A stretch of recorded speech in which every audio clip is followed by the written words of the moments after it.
Yeah, everyone, this is Thermite, and this is Weekly Shonen Jump for the week of July 12th, 2019. On the cover, we have the My Hero trio. It feels weird to call them a trio, because Uraraka is very not part of the main trio. She's the Sakura of the series, which sucks. I wish series nowadays didn't have to do that to the main female character, but it is what it is, I guess.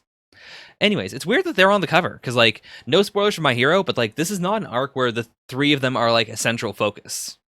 So, maybe it's supposed to be like a promo for the anime or something. Anyways, let's jump right into Actage, Chapter 73. Aura. Okay, so right now, the other actors are holding, they're at the airport, they're trying to make it work. Kay's gonna rush in. I don't know if she's gonna be able to make it, though. I hope so. With her new godly acting ability. Yeah, Ogami's heading back to the US. He's quitting the play, and it's your fault. I think because of the way the plot's going, he has to, be swayed. He has to stick around. But it would be a pretty baller move if they decided that, oh no, he's gone. He is just gone. He's not going to be in the arc anymore. Things are bad, and maybe in a future arc he'll come back or something. Oh, she's sweating. I do like the natural crowd that has, surrounded them at this point. They are super famous. At this point, our characters can't do anything in public without people noticing, without people, starting to form a crowd. Yeah, they want to commit. Yanagi, you gotta step up. I know you went up to a mountain and you tried as hard as you could to commit, but, in your own way, that works, but you gotta work with everyone else. Okay, I spent the past 3 days doing everything I could. Let's see if she can finally sway him. Just when we got things going, she's got the lead character quality, huh? But I think that's really cool, because, in a meta sense, yes. But at the same time, she wants to play main characters. She has to have that presence, that power to draw the crowd away from Ogami. And I guess this is the best way to do it, too, because, they're surrounded by people. If she can make all these people look at her instead of Ogami, that'll prove how powerful she's become. I keep on saying powerful as if she's, leveled up, as if she's gone Super Saiyan, and in a way, that's not wrong. She is attempting to capture the essence of a god, so it kind of makes sense to describe it in that way. Okay, remember that feeling I felt up on the mountain one more time. Make the wind move. Make the fire roar. I'm not totally sure what she could do in here, though, because it is a very, not natural area. Okay, she's going into the lines. Year after year, he goes to his mistress. Even though he has me. Okay, so that's pretty cool. An actual blackout happened in the airport. It's one of those once-in-a-lifetime miracles, but it does play perfectly into her acting. I really like that, because a lesser writer / artist could make this feel like magic. Oh, Yanaki just has magic acting powers now. But that's not the case. The directing shows that, yes, everything is, happening around her. She's just playing into it. This was a total accident, but she's selling it. Yeah, that's a godlike power. He's getting into it. God, what a crazy thing to see if you're just going, if you're just in the airport, you're trying to catch a flight, and you see two incredibly famous actors, or one very famous actor, one very hyped up actress, just acting in public, just doing a skit. That does, we did talk about this up on the mountain, but I do like that they're restating it. That what she's doing is closer to what Amiko does, because I got that, but I didn't fully understand how it connected to her normal form of acting. But now I can see the connection. She usually recalls emotions, but now she's more channeling a spirit, or not channeling a real spirit, but she's channeling the idea of a spirit. She's making herself believe in something, and then acting in accordance to that. It's also hey, I could see this being kind of controversial in the US, because this also deeply states that, yes, spiritual practices are based on imagination. My creative work and Kay's acting are both forms of escape from reality. Yes, we talked about that before with her, little spirit friends. Yanagi dwells in emotions from her past, whereas I've lived my own fantasy world since childhood. I do like that parallelism. We already had that on the mountain, but now we're seeing how much it actually affects her. It's not just something she was talking about with Kay. It's something that genuinely drives her. They have this powerful connection now. She will be her ally now. Spirituality is the extreme frontier of the imagination. That's, oh boy, I was just talking about that, but that's a really bold statement to make. I do agree with it, but at the same time, that's a bold statement. Okay, so she's got it. She's got that aura. Much like a Super Saiyan transformation. Like, I'm joking around about it a little, but at the same time, I do think that is a pretty apt metaphor. Like, Ogami has this supernatural power. Like, he's been the strongest for a long time just by virtue of being himself. He is the character actor. He's Will Smith in anything that Will Smith is in. He is like, he's himself all the time. He just lends his aura to productions. And now Kate can't do that, but she's taken on an aura. Like, she's found a way to take on the power of a god. So cool. All right, so Act Dodge, we're putting that, as I always do, right in the middle. Good chapter. Can't say it's going to be like a super big standout, but I do have high hopes for it. Like, this was a solid chapter. All right, let's move on. Next is Black Clover, page 212, Destiny's Ends. Now, I mean, that could go either way. I assume, like, it might be the destiny of the devil, but it could also be like the destiny of the first Wizard King or something. Like, everyone here has a destiny. It could be like Yuno's destiny. I doubt it, though. Yuno's destiny's not ending here. So, yep, Asta landed the blow, and it's anti-magic. You can't dance around it. Oh! Like, for a minute there, I thought this was going to be like, his boss or something, like checking in on him, saying like, you failed, but I'll send the rest of our brethren soon enough. But no. This is the devil inside of Asta's grimoire, right? It's gotta be. No matter how strong or credible you are, now you lost, and now you're gonna disappear. Goodbye, loser. It's weird seeing him in this like pure black style as opposed to like the very sketchy, weird style that they've used throughout the series for him. But at the same time, I think it's cool. Like, now that we've seen that devils do look like this, like they do have this very flat black appearance, except for their very textured bodies. Like, when we see Asta's devil, he most likely will look like this. If we see more devils in the future, they'll probably look like this. So like, I do like it. I do kind of want to see like him in the sketchy style more in real life, though. Like, maybe if he manifests into the real world, it could be like, half silhouette, half sketchy or something. He's so vindictive too. Like, he possessed the word devil's grimoire, and then he just decided, you know what? You lost. Screw you. No, like, compassion for his fellow devil or anything. Is that it? I mean, because it's the anti-magic devil saying it, I feel like it's got to be true. Like, I don't think he's going to just show up later on. I think that's the word devil dead, which is wild. Like, again, I've said this repeatedly throughout this arc. The entire series has been building up to this. Like, the word devil is the reason why humans and elves fought in the past. It's the reason why most of what's been happening has been happening, and we're wrapping it up. He's gone. Like, I'm not saying it's all wrapped up. Like, there's still a lot to explore, but this major plot thread and the villain behind it is gone. That is wild. Like, it's a bold move for a shonen series. Like, they could have had the word devil continue to retreat and go back and back and back until he's like the final boss, or like, he's the dragon to the final boss or something. But I really respect that he's just dead. And props to Viz for, like, even in this version, in like the weekly version, they did replace all the pages. Granted, because of the resolution, I can't read any of them, but still. Like, I appreciate the attention to detail. Oh, and these are actually typeset pages. So these must be from the volumes. Like, I don't think that's... Is that typeset? Is that a Vun? This is a crack. Oh, that's extra cool. Oh, okay, so these ones are definitely, from the scans. Or from... Not the scans. I mean the weekly release. Whereas these ones are from the volumes. That's a really extra cool attention to detail. But yeah, it's done. It is done. And we can see the slight difference in ability that, like, he already got the upgrade. He's able to maintain his current, like, spirit dive form, whereas Asta completely burnt out. Like, I really appreciate that Asta's like growth, his like increase in power day after day, arc after arc, is there. It is dependable. He is like getting stronger and stronger, but he's still always outclassed by Yuno, like almost always. There have been like one or two times where I felt like he was stronger, but even then, like during the tournament, for instance, I thought that Asta was stronger than Yuno just because he had, the devil form. But then Yuno pulled out the spirit dive, and I realized, nope, never mind. Yuno's always a step ahead. But like, that's such a good dynamic because they aren't really competing. Like, they are competing, but it's a friendly competition. It means that like we can do that. We can have a character in the series that's always stronger than our main character, and it's fine.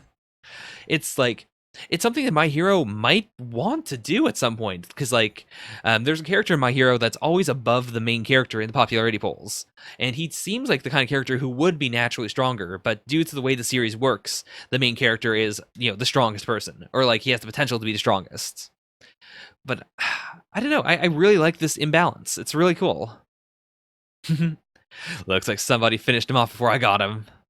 I mean, you did get him, though. You got him pretty good. Without Yami, they wouldn't have been able to win. I wonder how the elves are gonna work. Because, like, the best case scenario would be to reincarnate all of them into different bodies and then have them be around. But at the same time, I could see the series saying that, the dead should remain dead. The living should, be able to live out their lives. They shouldn't, combine. They shouldn't have to, like, work with one another. This whole thing was, it was done under their false pretenses, whatever, but they're not going to keep on doing it. Okay, is it falling apart? It's making crunching sounds, as opposed to, like cracking sounds. But I think it's falling apart. Oh, no, it isn't. It's still eroding the space. Okay. Okay, yeah, and without his light, they're going to be attacked, or they're going to be destroyed. So, alright, everyone get out. I know the key. Who else is not here? Like, who weren't we looking at? Or, like, who isn't being beamed? Oh, I see. So they portaled them in. Okay, fair enough. Wait, what? Okay, so Yami... Oh, that does make sense. He sensed the Scum Squad. We stumbled onto a boneless ham right when we needed one. What do you mean? What does that mean? That is cool, though. Like, I don't know if we brought this up before, but yeah, like, I guess his invisibility magic doesn't work on Ki. Did we have that? Like, in the arc where it was revealed that he was, the traitor, I think we had something involving Ki with Yami, but I don't fully remember. It's been a while. I love it. I love that the first Wizard King's first luck is just, oh wow, lots of people with crazy types of magic. I really wish he could have met Julius. Like, the two of them would have had an amazing time together. Okay, they're leaving. They're getting out of here.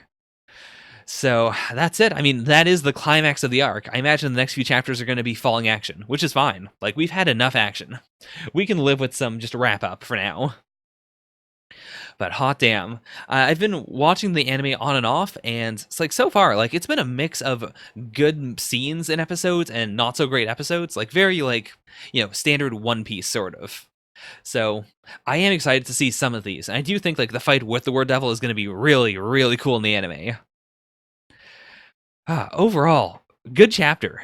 Like, this whole thing is really the highlights. That we got to see, the devil in Asta's grimoire. Like, I guess they never said that out loud, but there's no way it wouldn't be. Like, it's the same-ish design. He's got the smiley eyes. Like, it's him. It's him. But now we know for a fact, like, he has no love for, other devils. Or, at the very least, it's it doesn't matter how strong you are. If you lose, you lose. You're gone. I don't care. Get out. It also makes me wonder, like, it doesn't seem like the word. I mean, we haven't seen the Asta's grimoire's devil, whatever he is.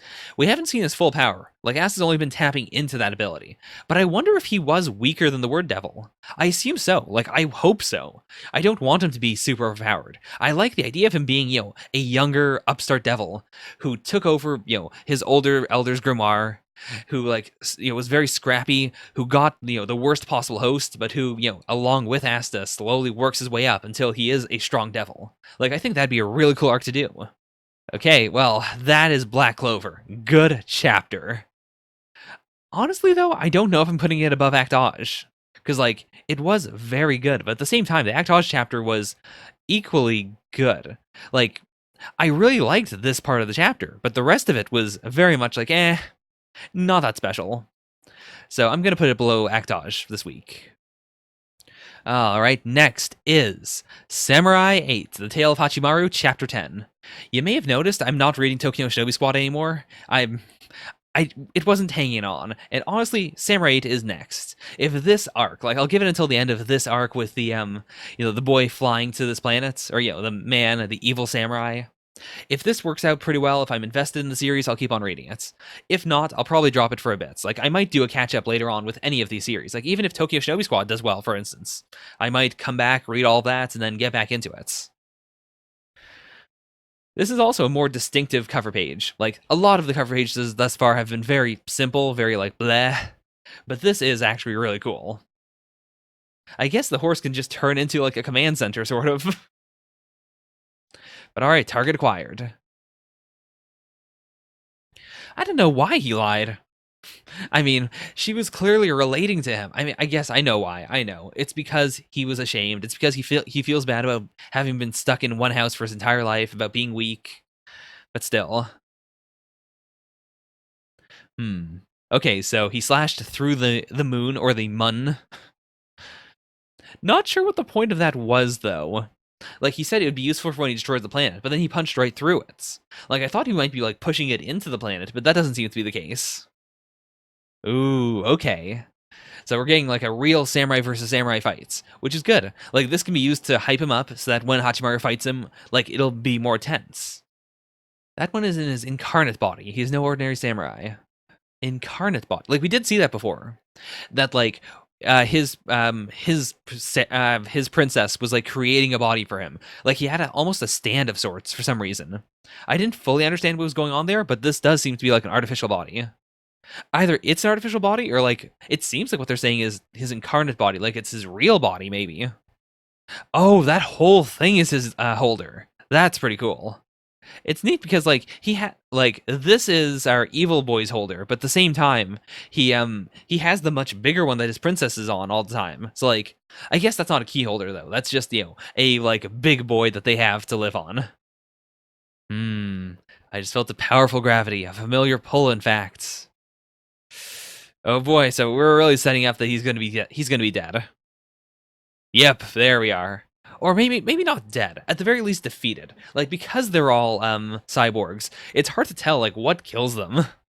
Okay, so he was dispersed. Did that kill him, though? Because, like, his key is here, but, like, he didn't steal the key, it looks like. Yeah, oh, okay, he sliced it in half. But he didn't, like, break the top of it. I assume the top of it is, like, the important parts. I assume the, like, this part is just what sends the signals from that parts to everything else. We'll see. Like, if it turns out he's actually legit dead, then, like, that'll definitely make it a lot more dangerous, because then it's like, oh, you can't have any of this part cut, or you'll die. Okay. So, Hachimaru's dad has a, like, he's not a samurai yet, as far as we can tell. Like, we haven't seen him pop his head open, but at the very least, he has a, like, a chest. Like, a non-human chest. I mean, I'm working under the assumption that he probably is a samurai, or if not, then he has, like, samurai machinery or something. Like, he has that technology, but it's not like he didn't go all the way. Retrieve Hachikaku and Dokiri Takasuna. I don't believe that's either of their names, but Hachikaku does sound like Hachimaru. Ooh, this paneling is pretty cool, with, like, the sound effect breaking it up. I'd like it more if they didn't have, like, an actual, separation here, though. Like, if it was just the sound effects. That's cool in its own way. I mean, I guess they have to have the separation, or otherwise, like, these rocks would look real weird. Or, like, you might assume that they're actually going to, like, fly into each other, when that's not the case. Okay, never mind, I see that. That makes sense. Okay, so Dad got there first. I mean, this is just... It's not a good argument. Like, I get what he's saying, but at the same time, like, you can tell that Hachimaru is very willful. Like, you were with him for years and years and years. You raised him. You know that he's not going to, like, buy the idea of you're on the side of the protected, not the protectors. Oh, and she knows. Like, she heard it. Again, why did you lie? There's no reason. Like, I doubt she's going to be upset about this. Like, she's just confused here because she doesn't know what's going on. But, like... they'll be able to relate a lot better once he says the truth. And he's like, yeah, I was like you. That's fine. Oh, okay, Dharma's going into feral mode. Okay, so this is our evil samurai boy. You're Ata. Okay, it's been a while, Dr. Furuta. Where is Hachikaku? So the Furuta was his dad. Wait, no, there was no Furuta here. Dojikiri Takasuna. I don't think we've seen a Dojikiri Tatsuna, right? Huh. I mean, I'm just based on the Hachi part, I mean, it's all Samurai 8s. I assume that Hachikaku is Hachimaru, that it's the classic, someone was being experimented on and I broke them out and we ran away together. I mean, things are finally spicing up, but I've got to say, I'm not very, invested in it. So, I think I'm going to put Samurai on break for a little bit. I'll give it a week or two and then come back to it. But, the art's better, especially in space. I think this style works really well for space, where, there isn't a lot in the backgrounds, / the backgrounds are very, very obviously far away. Because you do get, a sense of depth here. The very minimal shading does work to its advantage here. I can imagine everything, just being lit by, one sun, and the sun isn't even at, a normal angle. It's somewhere over there. It works. It works. Wasn't super into this fight, though. Though I guess that's kind of the point of it. The point of it was sort of just, he was absurdly powerful. He defeated this legendary samurai without breaking a sweat. Yeah, overall, very average. I'm gonna put it below Black Clover. I think that's fair.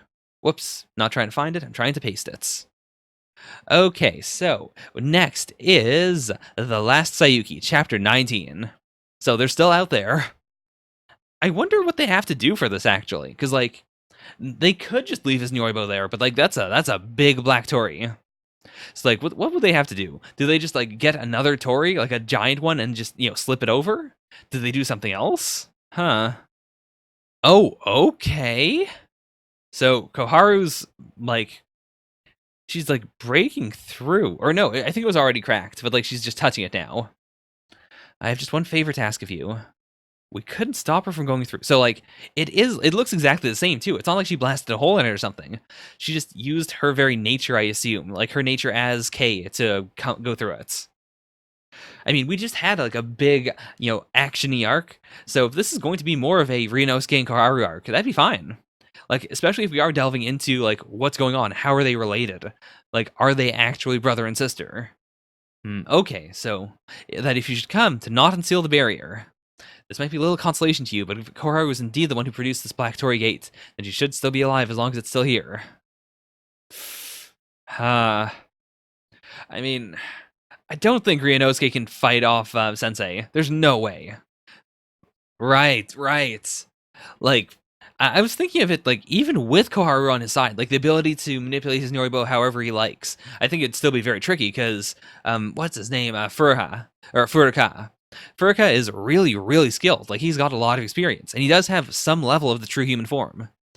I don't think Ryunosuke could deal with that, even with Koharu, but by himself, definitely not. Okay, if you still insist on going after Koharu, then you only have one option. Right here, right now, make the decision to kill me.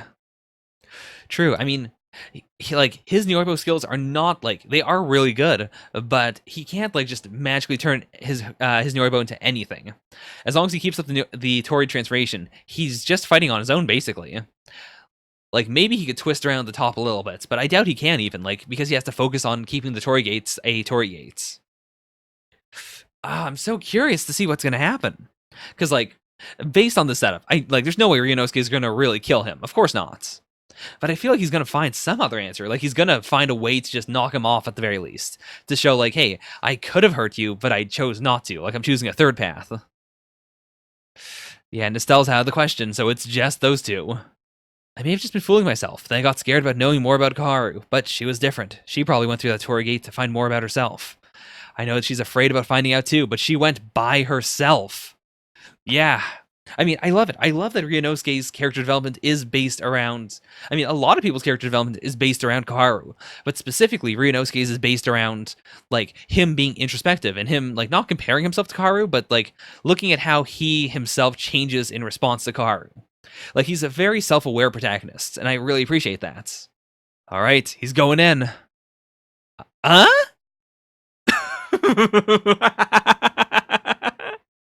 Oh my god, actually, that is genius.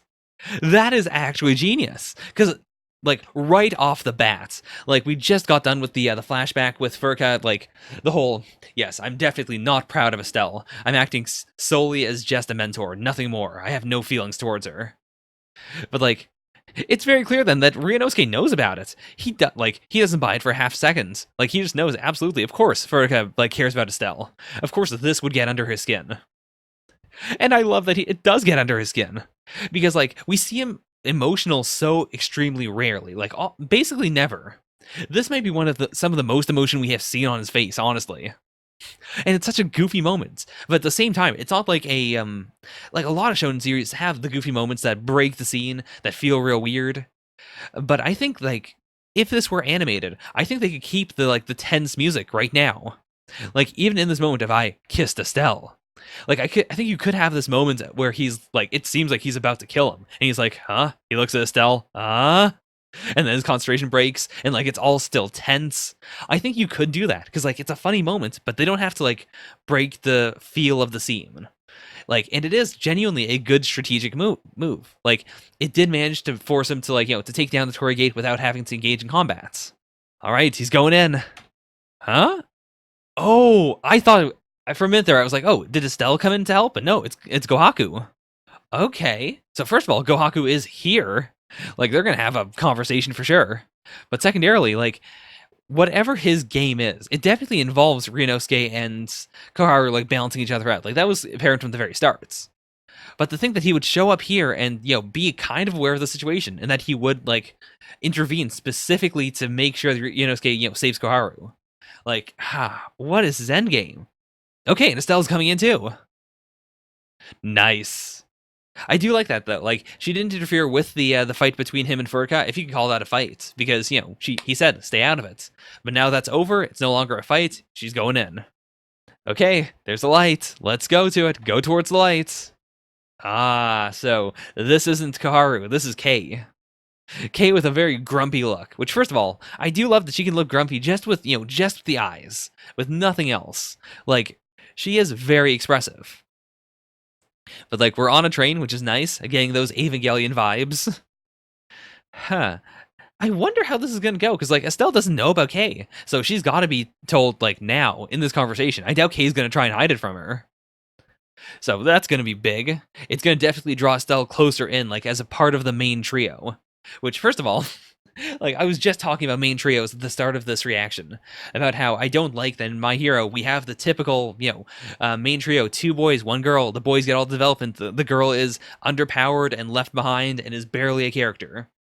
Whereas in The Last Saiyuki right now, as of right now, we have a main trio sort of that is 2 girls 1 guy. Both the girls have a lot of development. The guy is not being left out either. Like they all have developments. It's so good. The Last Saiyuki is just good. I know that it's not doing very well in the popularity polls, so I'm worried about that. I hope it doesn't get canceled, because I want more series like The Last Saiyuki. And I do think like the reason why it's not doing well is because it's such a slow burn. Because like a lot of people probably dropped it at some points, and the people that are continuing on might, be thinking like, do I really want to put this in as my votes? Like this other series is probably better. I should put that in as my third choice. But like I would definitely like my rankings right now are my actual rankings, like my legitimate rankings. And a lot of the time, I do have popular series at the very top. But if I were in Japan, I would definitely be lying. I would definitely be putting The Last Saiyuki in as one of my top 3. Or like if if Viz was still doing those polls, I probably would be putting in The Last Saiyuki as something really high, just because like I do like it a lot. I do think this chapter, like, is it as good as the Act Dodge chapter? I feel like it is. Like the Act Dodge chapter was good, but at the same time, like it was something that I kind of knew was going to happen already.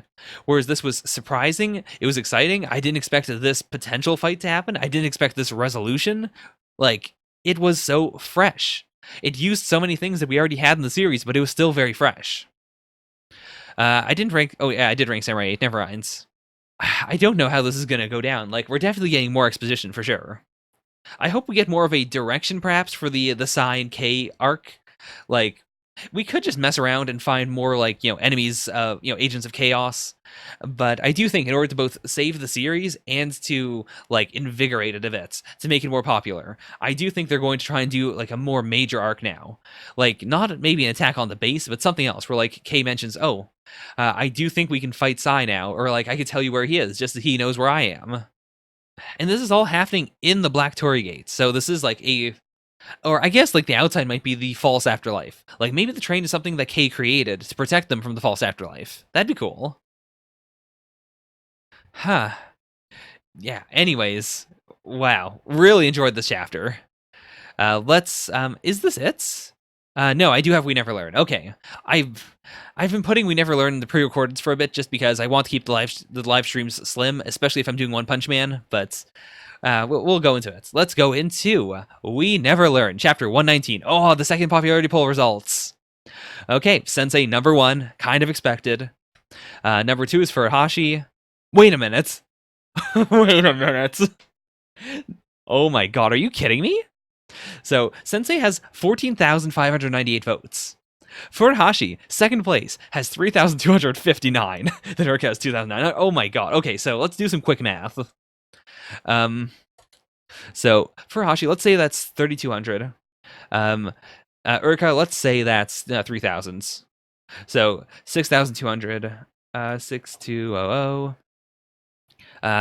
In fourth place is Ogata with 1,803. I guess I can just add in the 8, so that's 8,000. Komanami 1,488. Oh, not a good number. That's a very like dangerous number in the Western worlds. 88. Wait, what am I doing? I should have just made it 9488. I'm stupid. And then, yeah, is Mizuki a girl? I mean, like, I guess this isn't supposed to be like the girls. It's just supposed to be the top characters. Which, first of all, we're really surprised that Yuiga's not in the main like thing. Like, I get it; it's a harem series, sure, but to think that his sister beat him when he is like a good character—that's surprising. And like, we didn't even get a placement for oh, I forgot her name. I guess my favorite ship with Ogata. Boy, I don't remember her name, but like I thought she would have been more popular than Mizuki, because Mizuki is very much just sort of a punchline. But still, oh my god, all of them combined do not stack up to Kirisu. Holy hell! I mean, at this point, I feel like she's got to be main girl. Like, I would love it because it's very fresh. Clearly, people really like her more so than anyone else, and like the series has worked real hard to set up that it's not weird.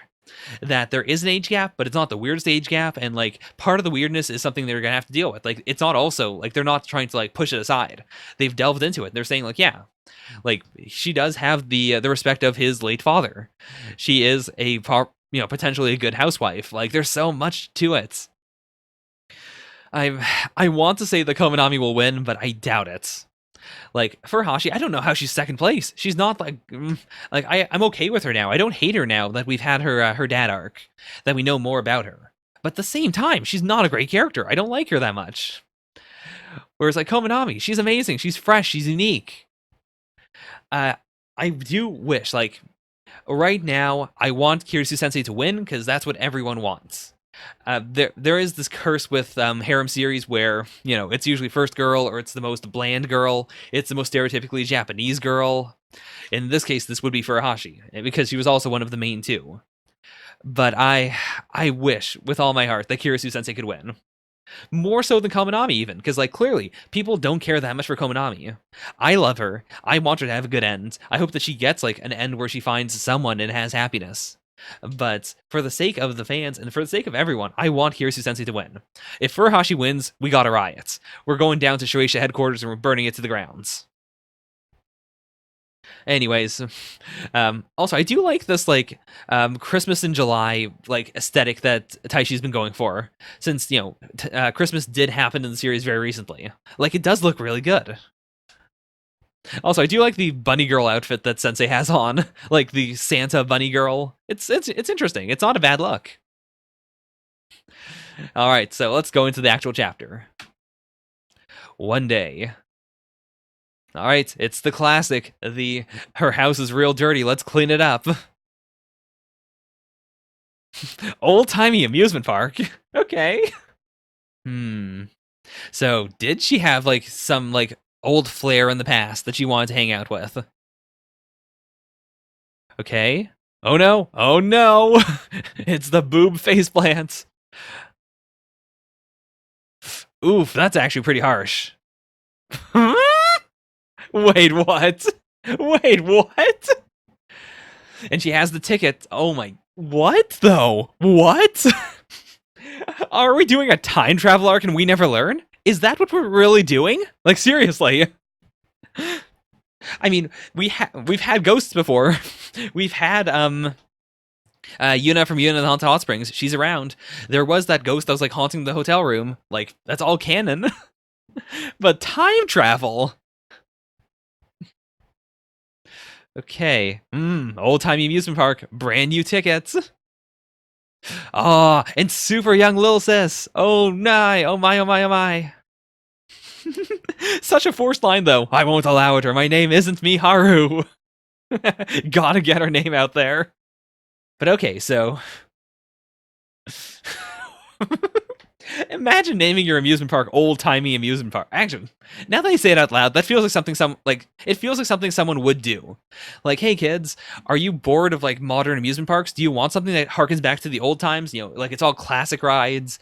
It's all, you know, exactly the way it used to be. Like you have actual wooden roller coasters and stuff. I could see that happening now that I think about it. Newspaper dated X years ago. Not even putting in a specific amount of time. Even though, like, we should be able to do the math. But nope. This is without a doubt a time slip. Okay, so it's Kirisu. It's so pure. It's such a timid, demure Kirisu sensei. Oh my god, though.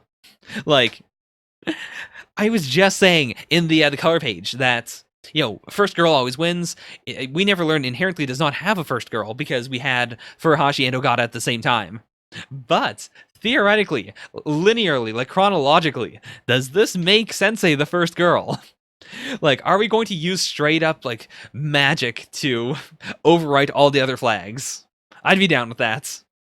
Because like this also shows that yes, you know, they started dating when they were the same age. Kirisu Sensei is now older than him, sure, which is not something that usually happens in relationships. But when they dated originally, chronologically, the first time they dated, they were both the same age. It's not weird. So that also explains why she didn't go in. It's not that she was busy, it's that she was too embarrassed. Like she had the ticket, maybe she did let her sister like grab her and, you know, bring her back. But because Yuiga's here, he's gonna change the timeline. Listen, you're in the middle of a time travel arc, don't worry about it, just enjoy the ride. Oh, and Yuiga is her senpai now. Oh my god. She's so cute. She's so pure. Oh my god.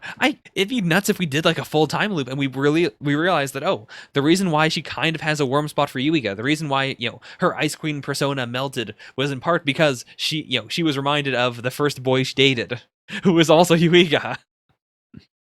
What in the world? Oh no, oh no, oh no. She's gonna die.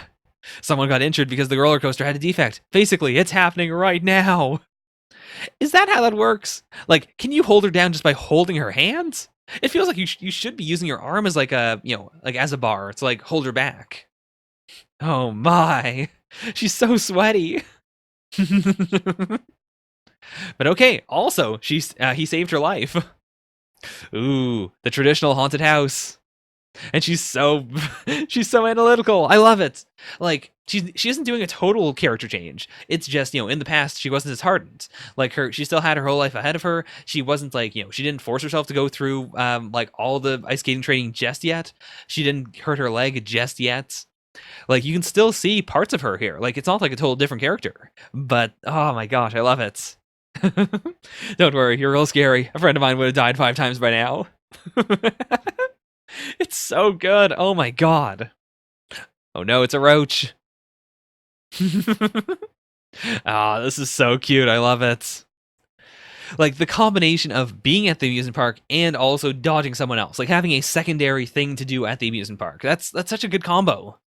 It's not that I'm against an arc that is just, hey, let's hang out at the amusement park, but this adds this entire like different extra flavor to it. Which is nuts considering this is a timely arc. Like this is a this is a straight up sci-fi arc, and yet the thing I'm most interested in is the fact that they're dodging her sister. But yeah, he changed the timeline. She has at least one time where she was able to get away and not train and just enjoy herself. I mean, the day's basically over. Like, is it really worth it at this point? Oof. Also, I guess that's a good way to establish that yes, she is extremely messy all the time. Oh, okay. Boobs in the front, you know, brain damage in the back. Fair enough. I mean, that's how he got here the first time. And he is back. Was it all a dream? I mean, even in the Ghost arcs, we've had the thing of, it's all a dream, but is it? Or like with the skeleton, so like, I feel like they're gonna do that again. Like, it could evolve in a dream, but it wasn't.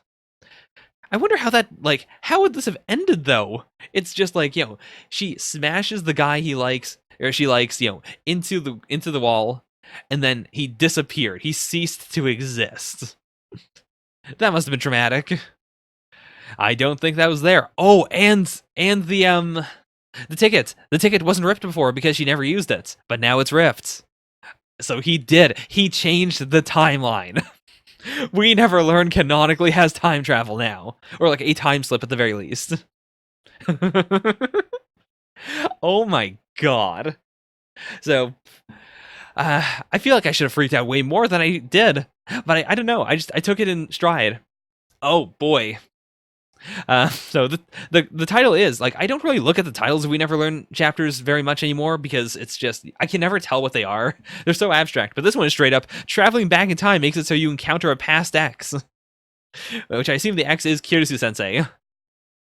So I mean, that's very, very direct. That's one of the most direct titles they've had in the entire series. Well then, I mean, wow, what do I say? It is my favorite chapter thus far. Like, without a doubt. It was so fun. I can't get over the fact that Yui got time traveled. And, I mean, legitimately, not as a joke. It does make it a little, like, it makes it weirder, sure. But it also makes it less weird that the two of them are in a relationship. Because she would be like, oh, yeah, you remind me of that kid I was hanging out with. That's kind of weird, though. Like, maybe I should be finding someone that's older. Maybe I should find, that guy. And then he's like, no, I was that guy. I time traveled to the past in order to date you for one day. Oh my god. Well, congrats to Kirisu Sensei for winning with a massive, massive landslide. Like, with how big Weekly Shonen Jump is in Japan, I'm always surprised at how few votes things have. So, like, even though this doesn't seem like a lot, this is actually quite a bit. Like, if we compare this to, like, some other popularity polls, I imagine Kirisu Sensei got, like, way more votes than other, like, like, maybe more so than, like, the number ones in other series. Like, not the main ones, like, not, like, Bleach or Naruto or One Piece, but, like, what am I thinking of? So some of the lower tier ones. Like the first Black Clover poll, or the first like My Hero poll, for instance. Like, if you told me that Kirisu beat Deku, I would completely believe that, which is insane to think of. All right, well, that was We Never Learn. We're gonna slide right into that live stream. What am I doing? Chainsaw Man. Before I do Chainsaw Man, I read a really good We Never Learn chapter. Really enjoyed it. The results of the second popularity poll came in. Kirisu Sensei came in as number 1, and I was like bumming around on Reddit, and I noticed that someone made this chart with the most voted Jump girls and boys in the popularity polls. So, as you can see, Kirisu Sensei didn't just beat all the We Never Learn girls by like a long shot. She also beat, like, Rukia from Bleach, Emma from the Promised Neverland, like, pretty big, pretty big. The real wild thing, though, is if you scroll all the way down, she placed, right here, number 12 on, like, the list of every, like, main character, or, like, every character that has been in a popularity poll. Which, first of all, goddamn, a lot of people read Dragon Ball. Like, to think that any other series is not getting, like, 51,000 votes, whereas, for, like, Sun Gohan, for instance.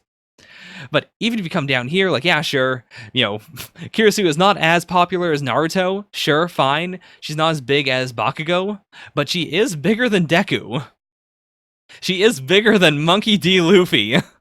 Actually, where is Deku? Is Deku not here? What in the world? I mean, I haven't, like, fact-checked this, so this could be a bit wrong, but I do remember that in the most recent popularity poll, Luffy did get, like, 12,000 votes. Hey, homie.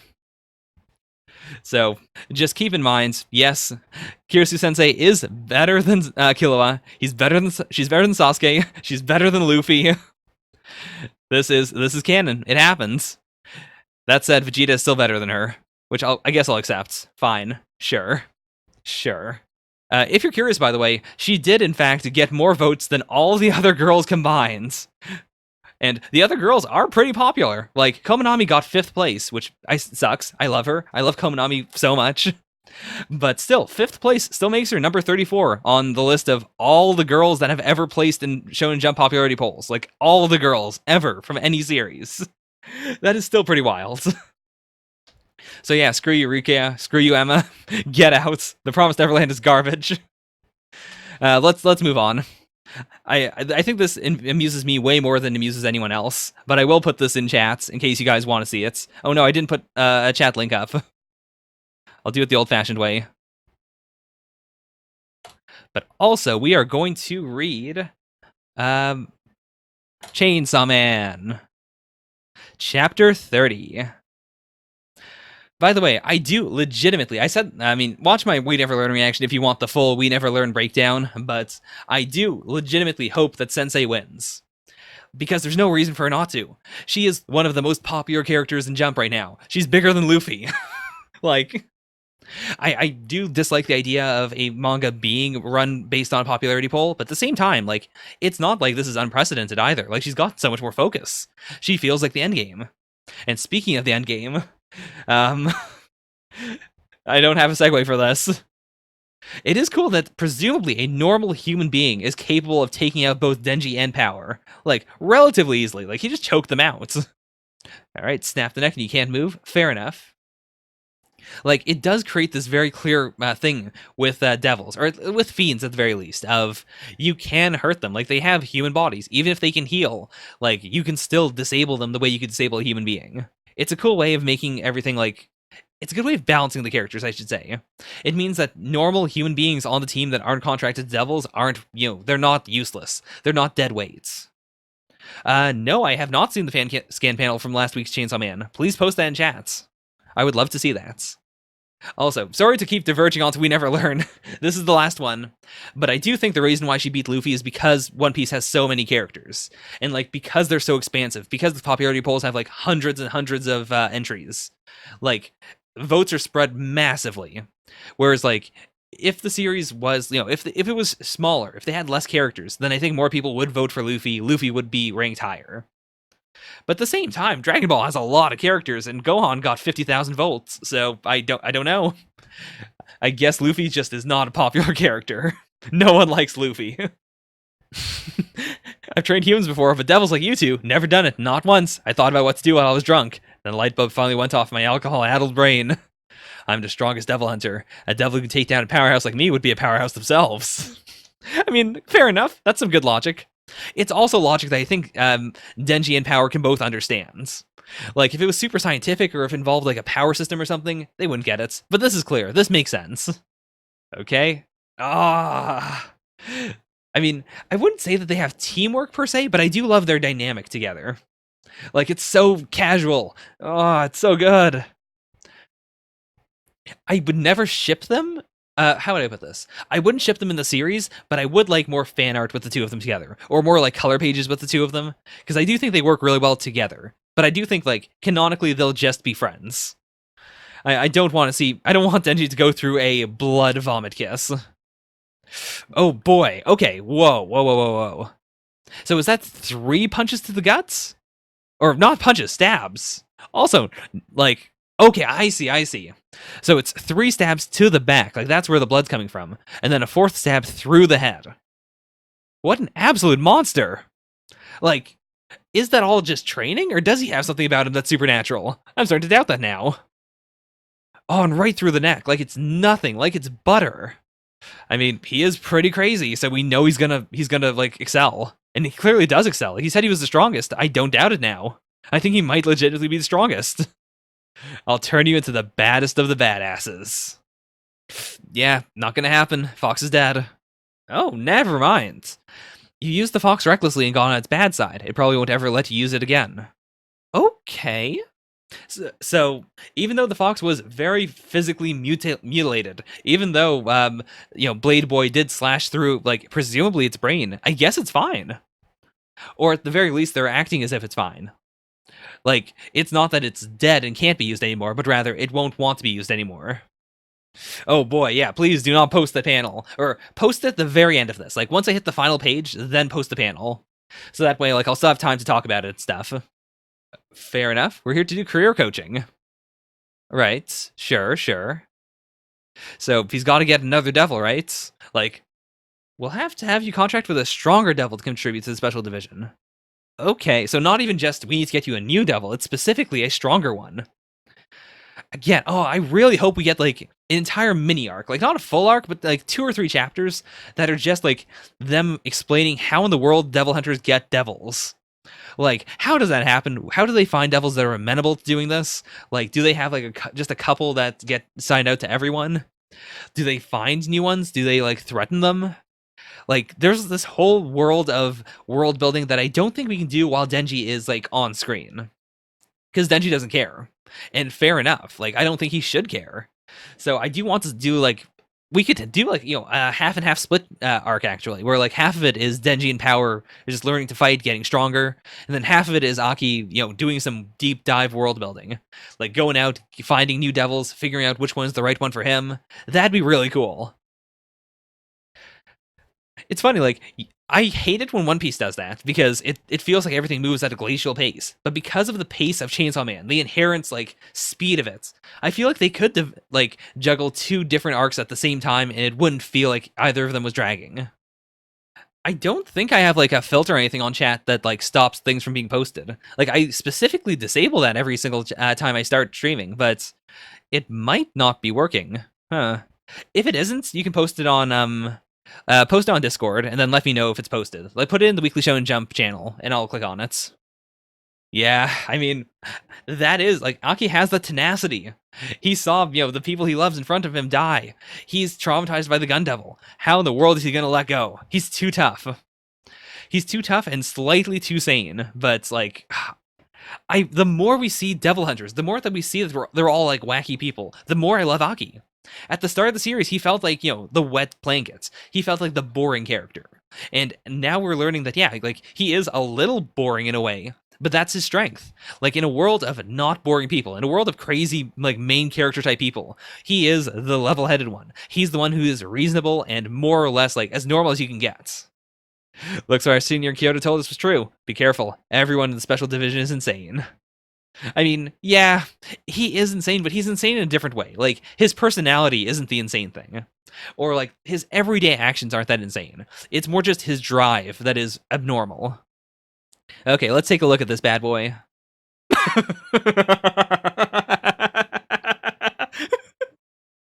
Okay, that's good. That's good.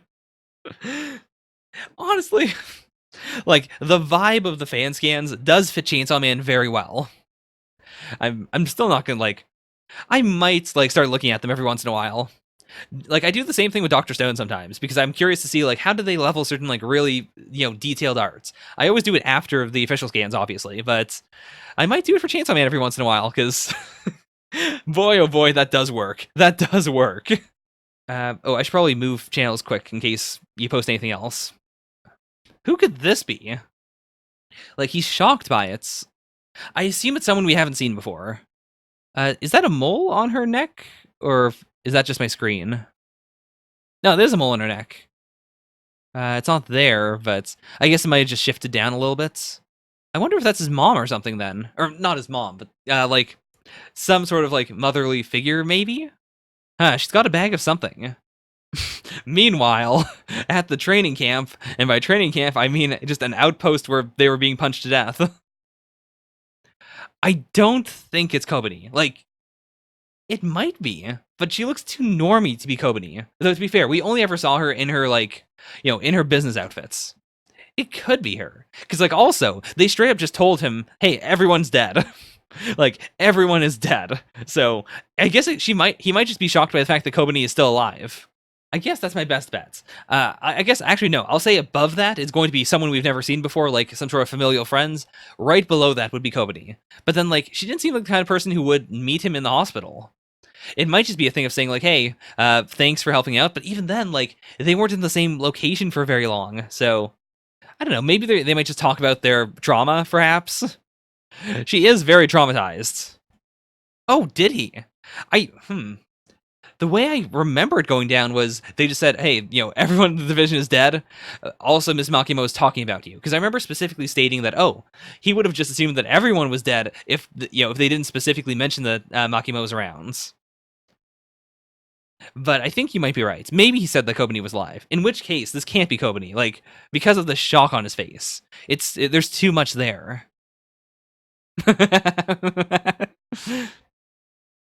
Jesus. Again, they're dynamic. So good. So genuinely good. Like, it's this great combination of they care about each other, but they don't. Like, they are very much friends in the sense that, like, yeah, they will slap and hit and attempt to kill each other, but at the same time, like, they care vaguely enough about each other. Just enough. I'm not exactly sure because whenever you died, I was usually unconscious too. Thematically speaking, though, that is pretty interesting. Like, Denji was finally happy for the most part, just being able to bathe, being able to have breakfast when he wanted to, like having toast, finally having toast. But now he doesn't get that anymore. But yeah, like they can't escape. And I think also, like, he has to keep on moving forward. If he moves forward, he'll eventually get, that whatever he wants from Makima. Like, he's got to just keep his eyes pointed straight forward. With Power, like, I could honestly see Power leaving way more than I could see Denji leaving. Like, she is more of a wild card. Okay, what's this? A way to defeat him. He's super strong, but alcohol has rotted his brain. We should fight him using our minds. Okay, sure.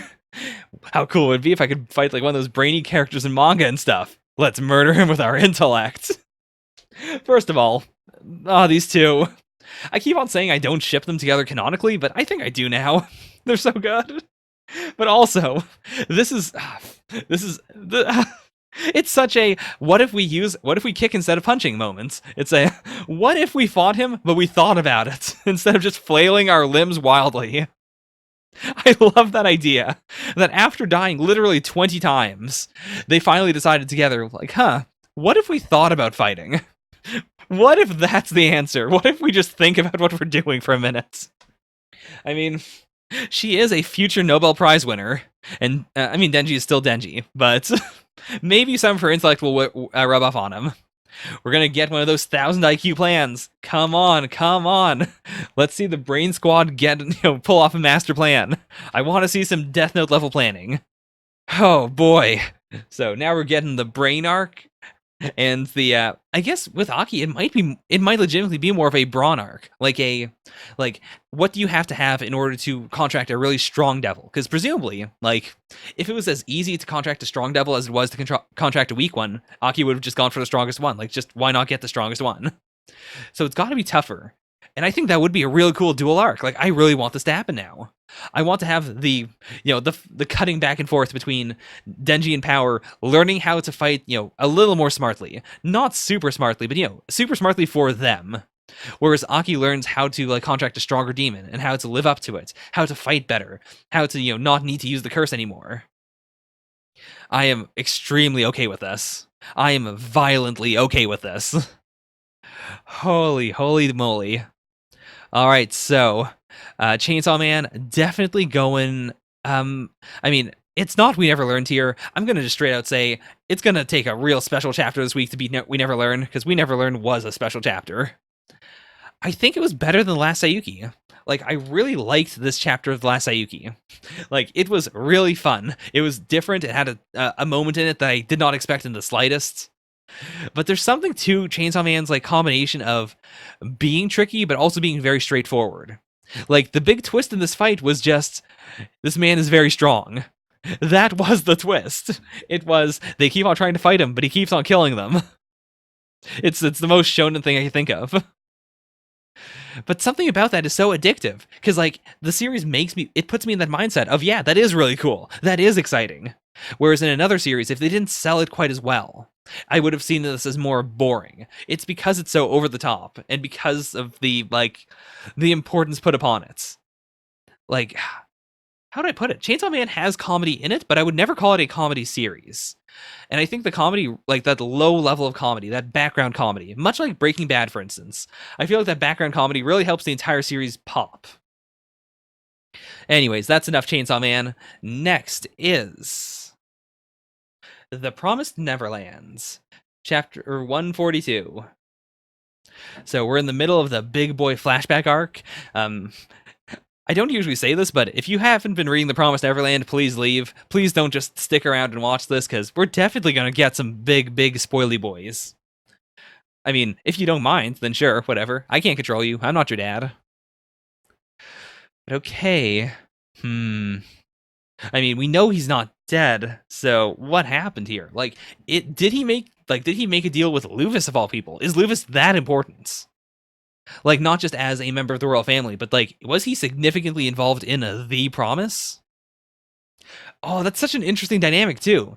That like in all of these big slaughters, like the demons were most likely eating humans, and the humans were most likely like, grabbing corpses and dragging them away to stop demons from eating them. Oh man. Okay, he's back, but he sure does not look happy-go-lucky. This is not the face of a man who is a plucky main character. Huh. Okay, yeah, sure. Let me know at the very end, homie. Like, same as always, when I'm doing my final thoughts, that's when everyone has to jump in and give me their final thoughts, before I, like, jump onto the next chapter. So, yeah. I mean, this is the offer that works out in the end. Yeah, if we fill this offer once, we can end this. Just once. I can accept that, because like the big problem is the farms. I don't know if they understood that they were going to have farms or not, or if they thought it was going to be like just a one-time payment. But either way, like it just, if you could sacrifice like 1,000 people right now, or lose thousands of people every single day, all the time in a vicious war, like wouldn't you want to do it once? Sure, people might be suffering somewhere else where you can't see them, but that's their problem. Like, it's not good. It's not morally great, but I can understand it. I am just sick of the sacrifices. And that face. Look at that face.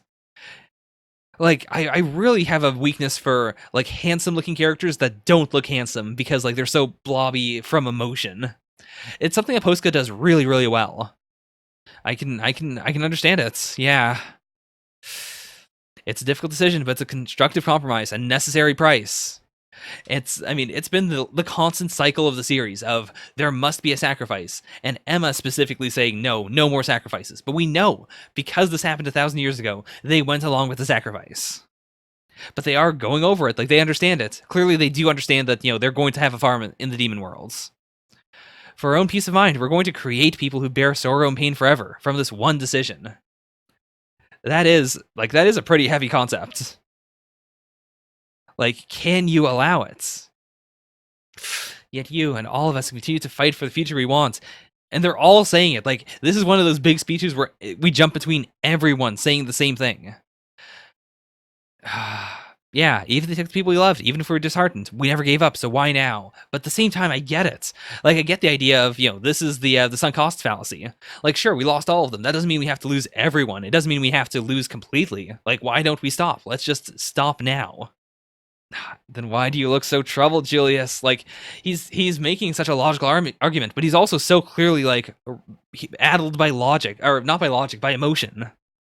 Oh, this adds so much weight to it, to know that, the first Ratri was someone who cared about everyone, who, doesn't want people to be sacrificed, who puts all that pressure upon himself, much like, I keep on saying, much like Norman, because, I do think of Norman as a Ratri, even though, like, based on this, he most likely isn't. You were the one who wanted it most. Peace for all of humankind. Victory without compromise. And it is poignant that it is Emma's descendant, or ancestor, who is the one saying this. That, yeah, like, he most likely feels the same way, but so did the original Ratri. Okay, what you need is rest. Yeah, like, you are cracking. Okay, it's unfortunate, truly regrettable.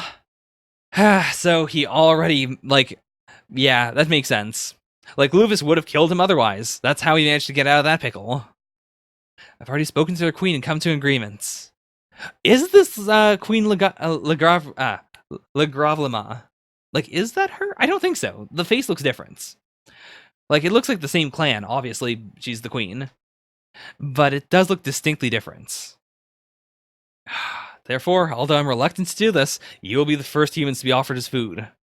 And, oh man, so they were the first members of, the farms. That is extremely cool. Like, hopefully it's not. I mean, I know it's not just them. There's no way we're not doing a I was about to spoil another series, but like, there's no way that these 6 people could possibly create an entire like farm, multiple farms worth of kids. No way, no how. You will become the foundation of peace. This is right. This is the only correct path to take. Oof.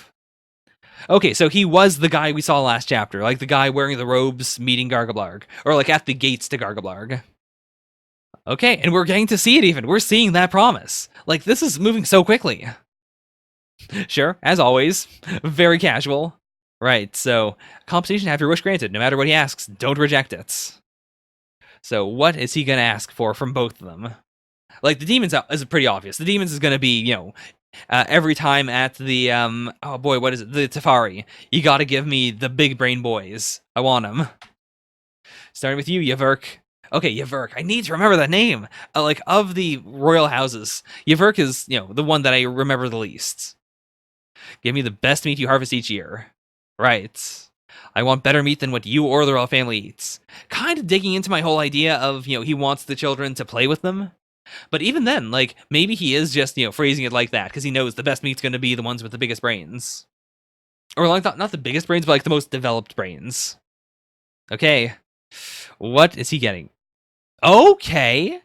So, it's not an additional thing. Like, I've always kind of assumed that the role of the Ratchery clan has been an additional thing. Like, it's more on the, promise between the humans and demons thing, as opposed to anything involving Gargablarg. But I guess Gargablarg was the one who said it. Like, hey, guess what? You're the gatekeeper. You're the Ratchery now, yo. That does make sense, though. Yeah.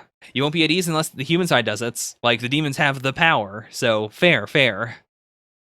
That's right, you and your descendants are caught in the whirl of destiny. You don't get to be out of this. You wanted there to be just an end so that you could leave, but you don't get that. You're not allowed to have an end. This is what you wanted. You can't escape, neither from the friends you abandoned nor from your destiny. You will also become the foundation of peace. Jesus. And now it's come around.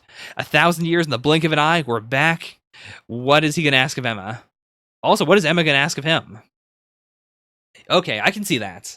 Like, I don't like the whole thing of, this character is important, and also, they're the descendant of this other character. Like, it happens in most Jump series at this point.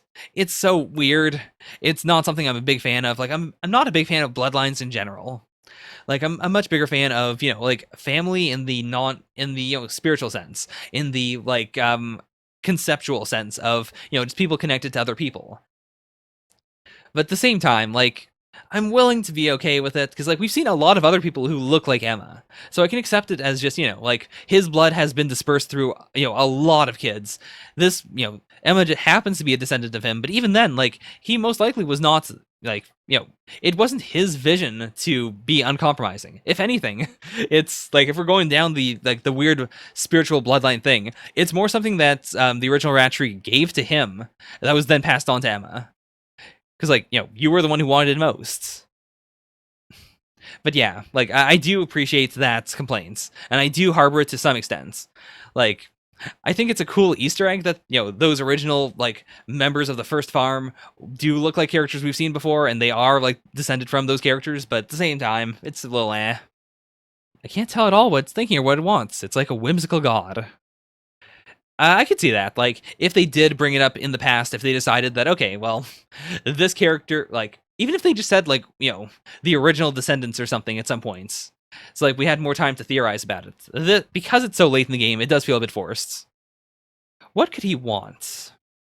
Like, we know that what Emma wants is, freedom. Like, she wants to overwrite the previous promise. She wants to, like, get rid of the farms. Like, no more humans growing up in the demon worlds.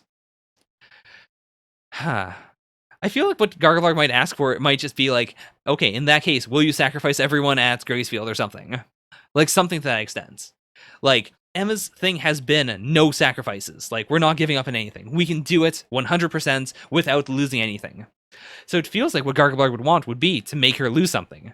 To bring her into that despair, in the same way that he drove not James, but, the original Ratchery into despair. Yeah, if I'm gonna get something, I prefer that person's dearest thing.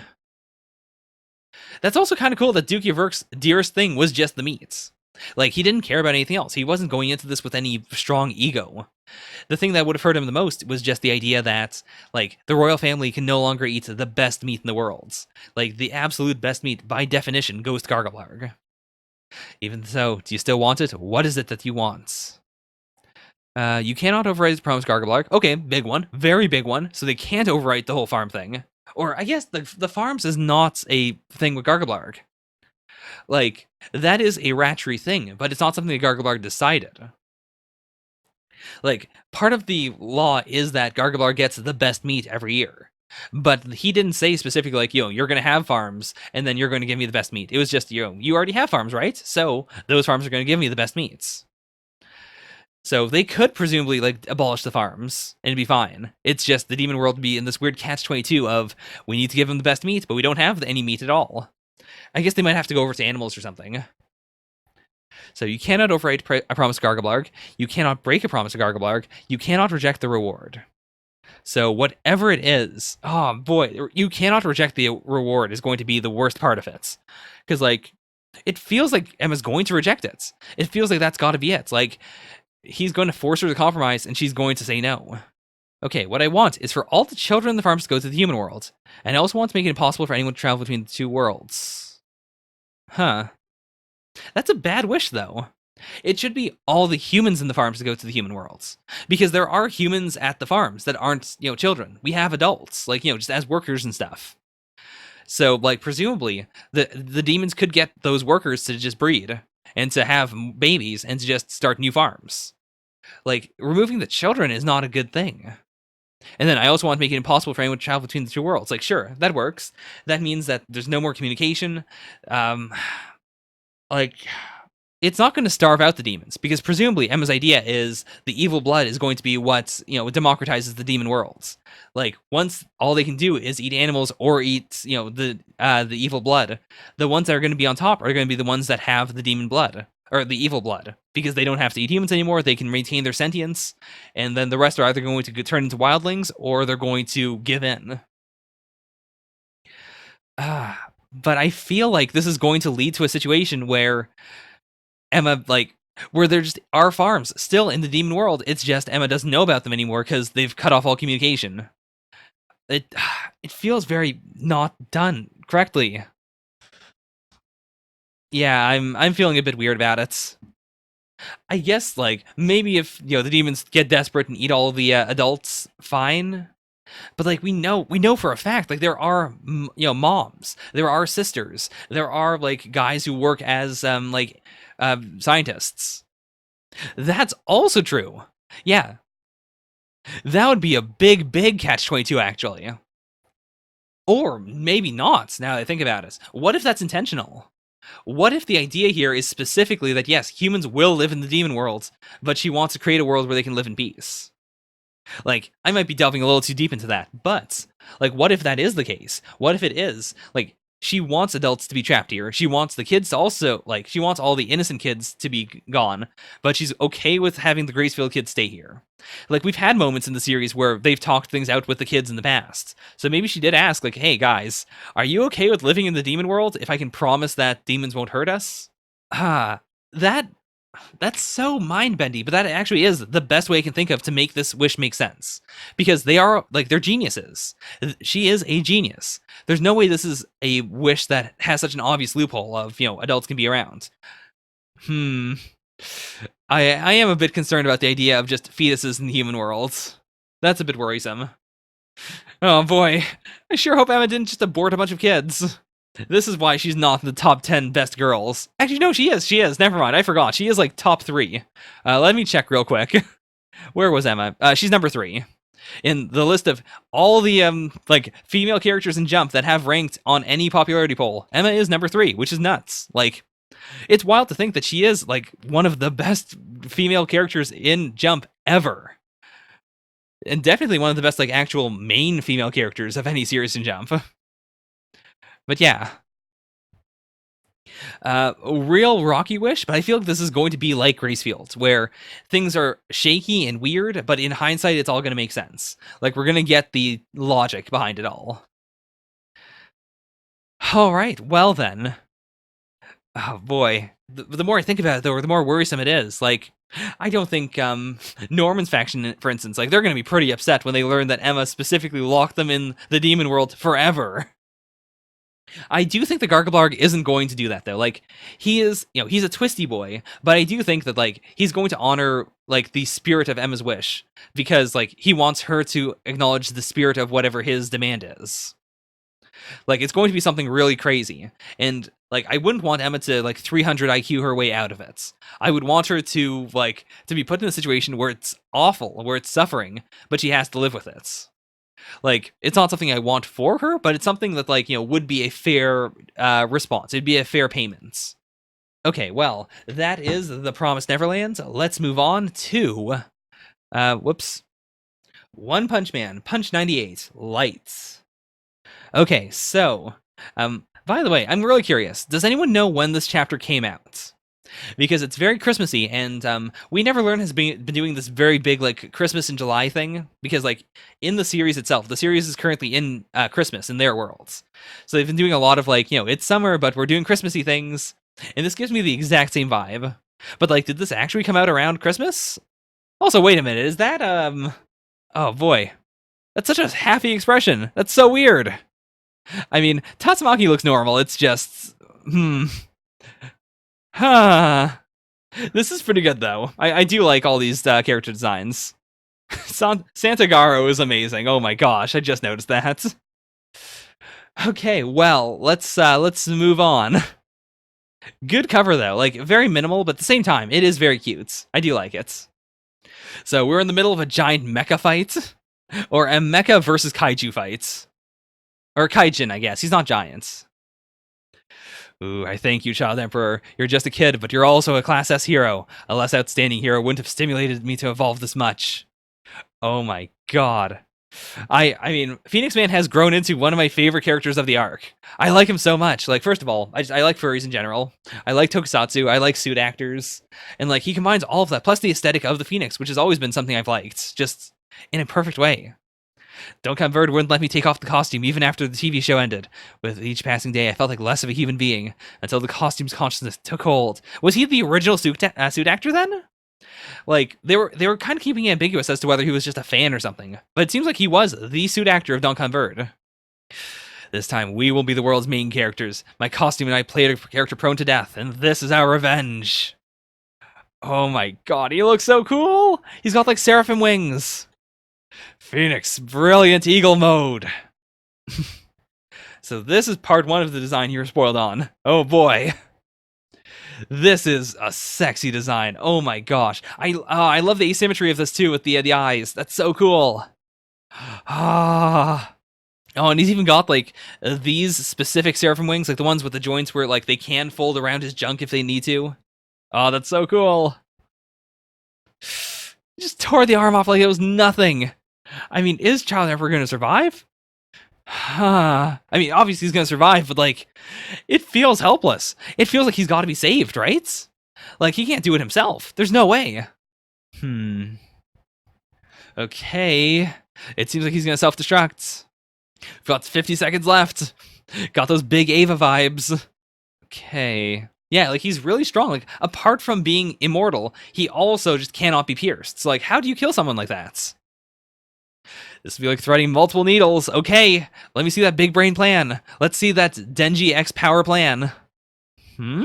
What's this now? I call it New King, Light of Awakening. Okay. Did he resurrect them? Okay, he resurrected them. He resurrected the, oh boy, what are they called? The Subterraneans. That is so cool. That also makes Duncan Bird like one of the most powerful characters in the arc. Like, legitimately. Like, maybe not in terms of raw power, but in terms of like all the monsters that have been killed. If he went outside right now, he could just revive all of them. Like, I presumably he has a limit, but that's like an entire new wave of enemies to deal with along with dealing with him.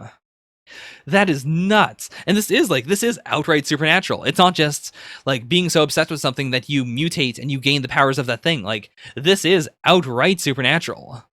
It's weird to say that's not supernatural, but like, One Punch Man has made this distinction between like magic and like not even magic, but like psychic powers, and then the other abilities, which are all more or less just based on physical things the body can do. Some of them are pretty weird and pretty out there, but like this is outright magic. According to my costume, activating it to the fullest and shining my life energy will excite pseudobiological activity or something. Is that a thing that happened in the series? Did Duncan Bird do that? Or no. I think he means just like, he's in a symbiotic relationship with his costume, and his costume told him that. But holy moly. This is... holy crap. Oh no, it's the Jews! I mean, before the shield was definitely more elaborate. Like we saw it earlier in this chapter. Now it's just straight up a Star of David. Brave Blade shots! No, not the opening of Kamen Rider Blade. Yeah, he is legitimately worse than any of their opponents. Like, as of right now, I mean, I guess we have Orochi. Like, Orochi is, stronger, like physically more powerful. I'll buy that. But I think in terms of being like an all-around enemy, like Duncan Bird feels like he might be the best or the most dangerous. Oh, and that's actually kind of a cool parallel with the rubber that was like bursting onto Child Emperor's face combined with this. Okay, come on. Oh, it's those two. Oh my god, that's right. They're at the bottom, or are they? They're not at the bottom of the chasm, right? But I guess they destroyed the chasm. So okay, they're back. They're just back because they got resurrected. Cool. I mean, I feel like someone has to come in and save him. There's no way the Child Emperor is going to win here. Like his mech was his last resort, and his mech is about to be destroyed. Even Gyoro and the Monster King don't have such power. I mean, I could buy it. I legitimately could buy it. So he's got reinforcements. Oh boy, are they gonna combine? Are we getting another form? Ooh, let's see this. Soccer strike. This isn't Gaim. You can't do a soccer thing out of nowhere. Okay, they're going for it. So it's not even like a self-destruct. It's a just release all your power move. Holy hot damn. I mean, that's impressive. That's real impressive. Is he just creating a giant arm? No. He did like actually fix the arm. Okay, so this is the legit finisher. Let's see how this goes.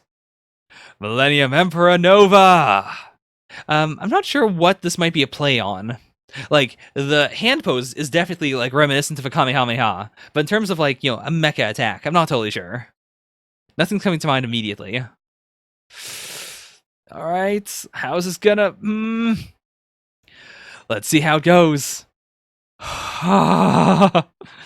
This place has been so trashed already.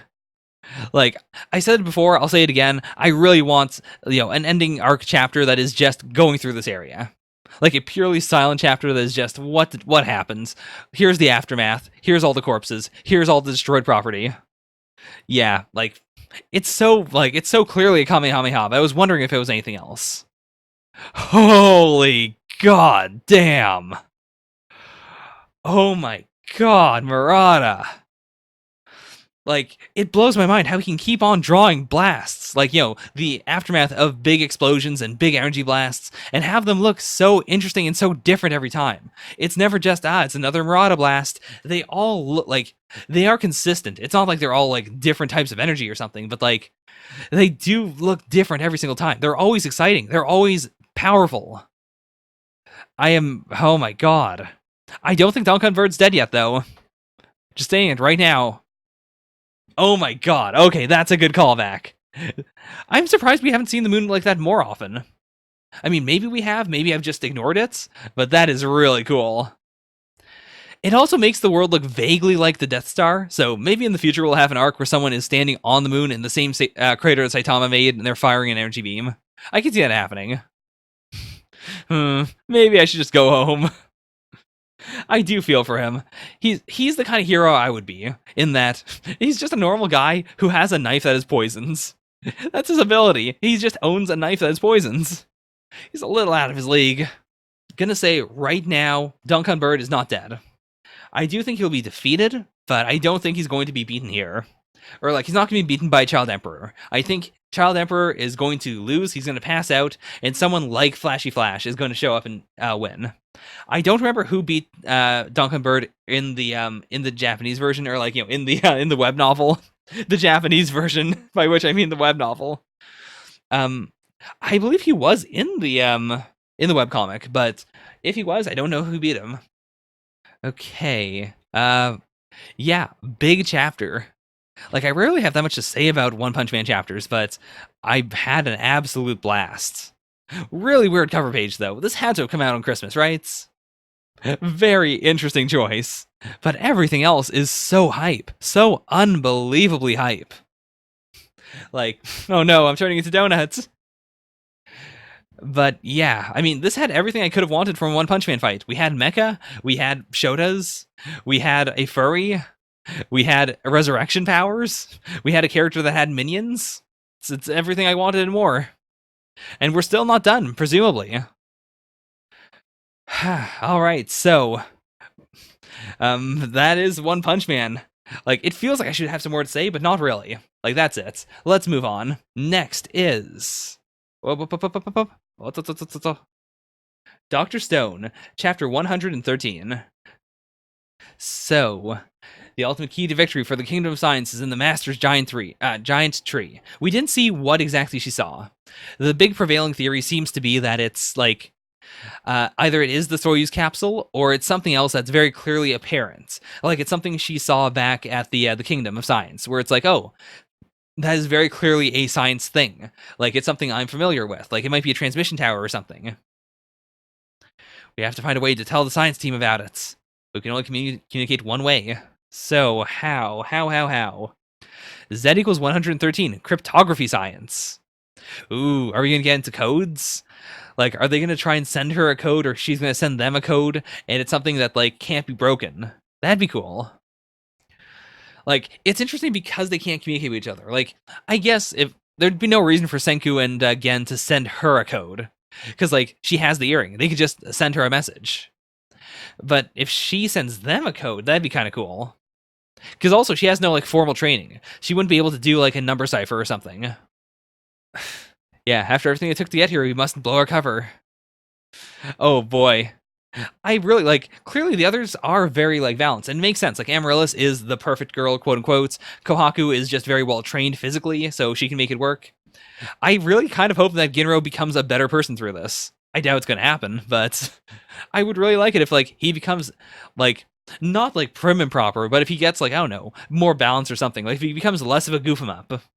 Okay, we're about to send something each your way. A science mouse. A science mouse. Okay. So that's what they're doing with the RC car. Is that a mouse? It looks like a gorilla. It looks like they just made a gorilla and then put mouse ears on it and a mouse tail. To us modern timers, it's a mini off-roader. That's kind of cool though. Like, I hope the anime does it justice when they finally get here. Like, I'm hoping that they do manage to make it look very like squiggly.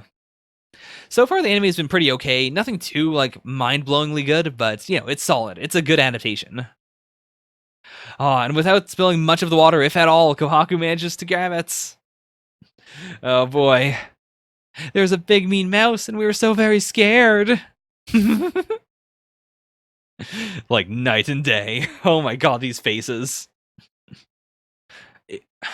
Dispatch the mouse with an SOS later. But dispatch it? Like, they don't have a controller for it, though. Like, how could they send it to them? Or did they, like, add a controller to it or something? Oh boy. Flashback time. Does Ginro know what letters are? Oh, that's right. That's right.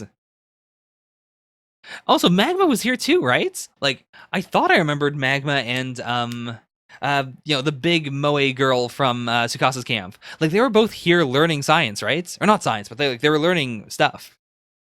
Did Genro learn letters at all? I'm writing characters. Senku and others from his time can all read them.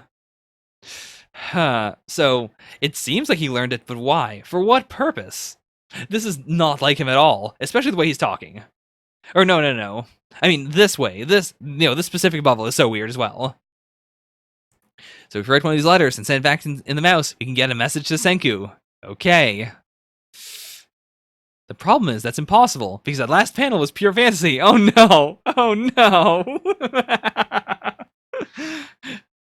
Okay, that was a good gag. Like, Dr. Stone is very rarely fourth wall breaky, but when they do it, it is pretty great. Writing? Pff, who needs that crap?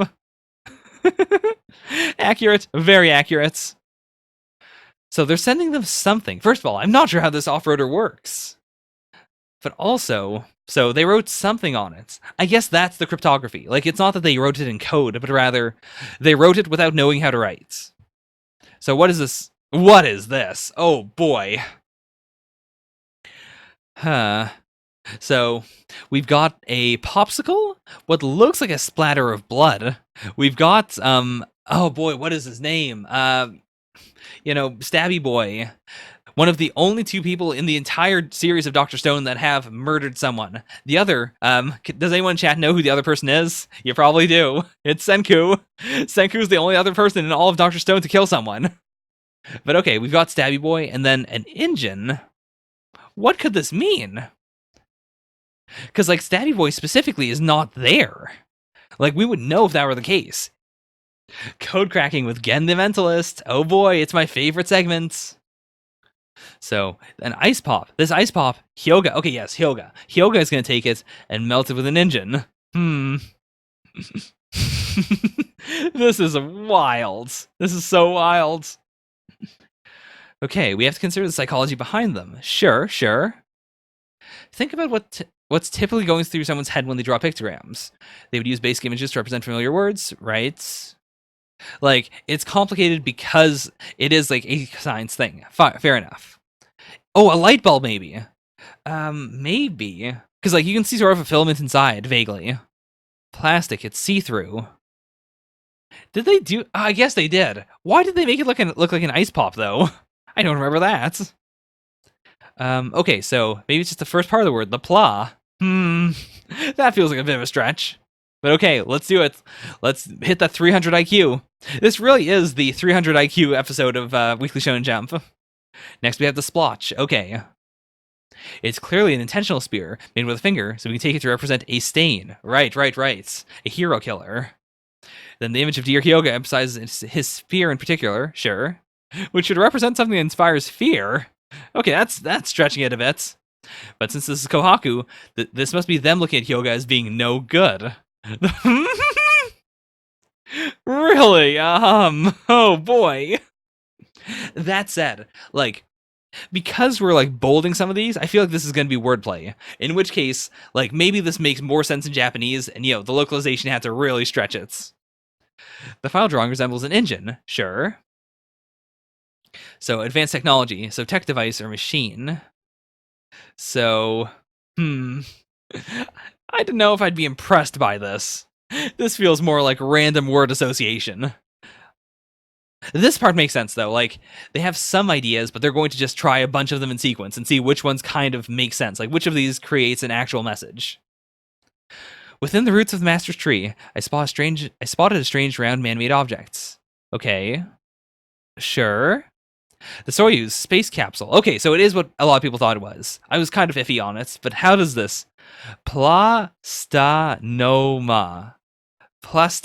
Wait, what? Platinum.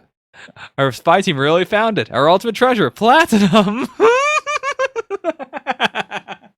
Oh boy. That is. Platinum. God. I mean, I can see how this would work better in Japanese because, Japanese is a very syllabic language. Like, it would be pulatan. What would it be? Like, pulatonum? Would that be it? But, like, it is 4 syllables that they could have then gotten from the, like, oh boy. I'm so curious now. Like, what did the fan scans do for this? Huh. It's so dependent on wordplay. Like, boy, oh boy. I'm able to appreciate it, though. But man, that is one heck of a move. But okay, so they do have, like, they don't have the platinum, but they found it. And after that, they can break everyone out. So I guess, we can actually split it into the spy team going in and specifically getting just the platinum, and then sending it out on the buggy, and then they could start reviving people while at the same time they set up the way to get her to throw the ball. Like, we could have it split into two different things. Because that's the thing, like, once the spy team's cover is blown, it's blown. They can't do anything else there. So if they're going to steal the Soyuz space capsule, they gotta do it now. Or if they're going to just grab some stuff from the capsule and run away with it, like, it's now or never. This would have been way easier if Star Platinum was in the 100 Tails. It would have. That is actually really interesting that, I guess it would have been difficult to, like, explain Platinum.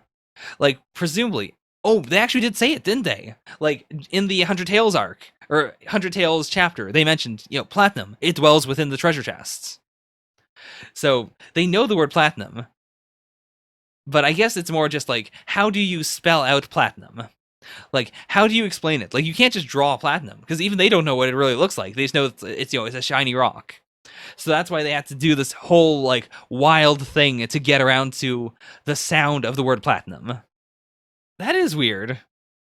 I do think, like, the volume release is going to be a bit better. Like, when they have more time to, like, think about the pun a bit better, when they can, do a little more quality checking, especially with this. It's not bad. It's not bad, but, like, it is weird. It's a bit awkward. And I get why it's awkward, but it's still awkward. So, overall, good chapter, but not the best chapter of Dr. Stone. Like, by necessity, in a way.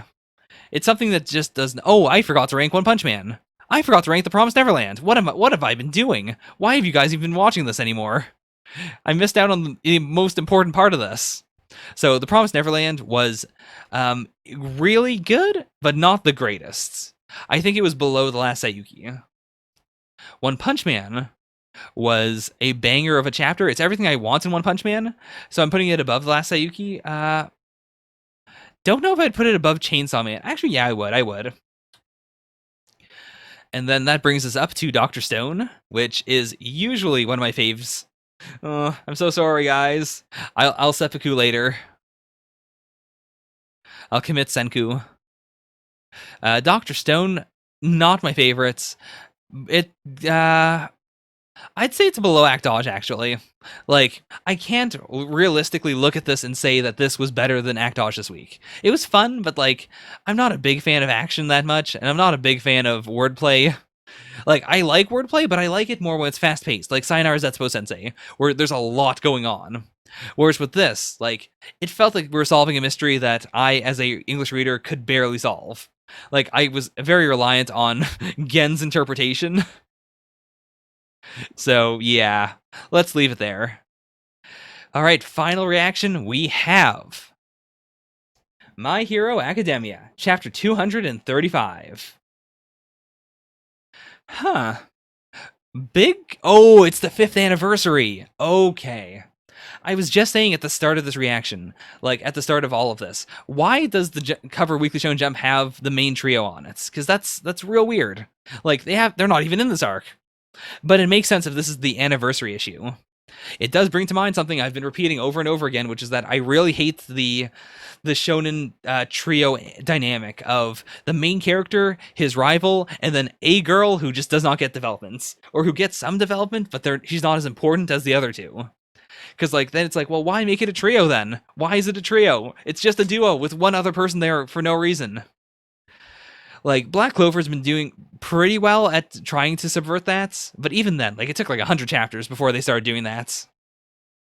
Whereas, like, My Hero has really been diving into it. I kind of wish they just did not place Urika as a main character if they're going to neglect her.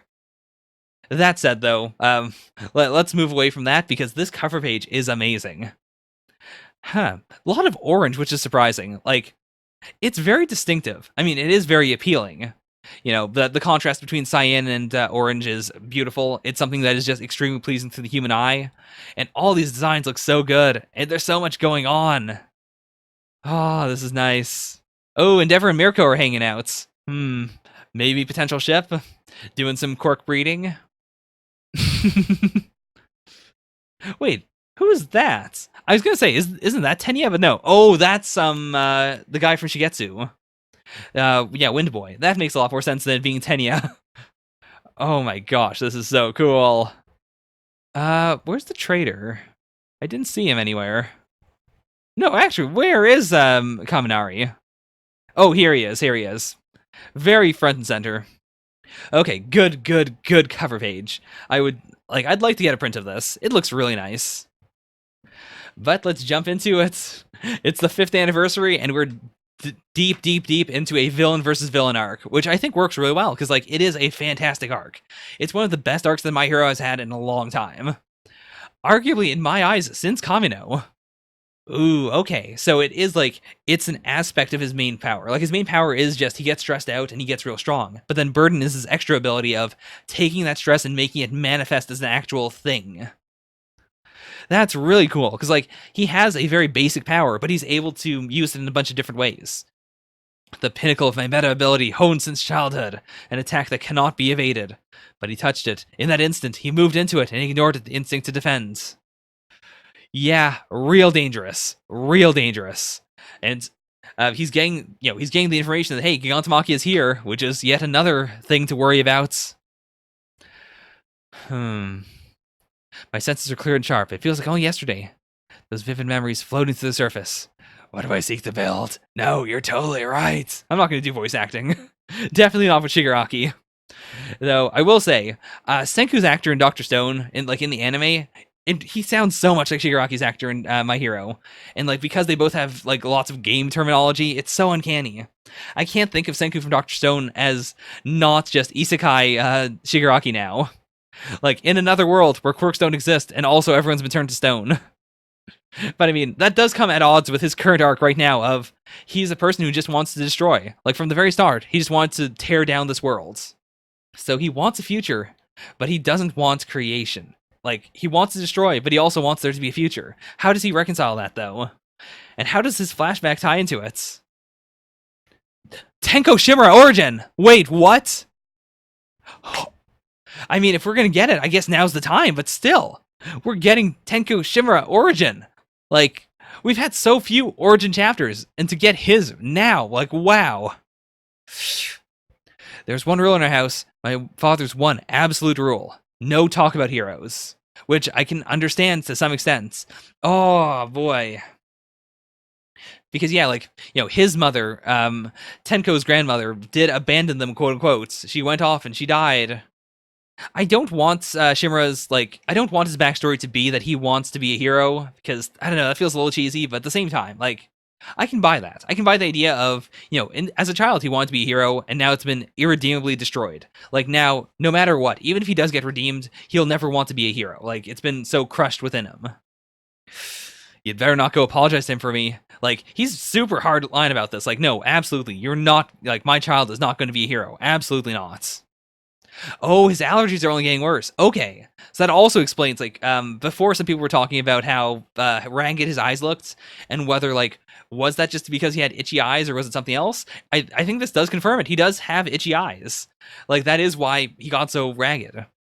It partially is because, he's crying because his father yelled at him, sure. But it's also because of his allergies. Yeah, 5-year-old. Yeah, 5-year-old. Okay, so that also means that, it's not that he has a quirk that is, ill-suited to being a hero. That's not why. It's specifically just, I assume, the Nana stuff. Wanting to be a hero will cause him nothing but trouble. Oh boy, I can't talk anymore. I'm super tired.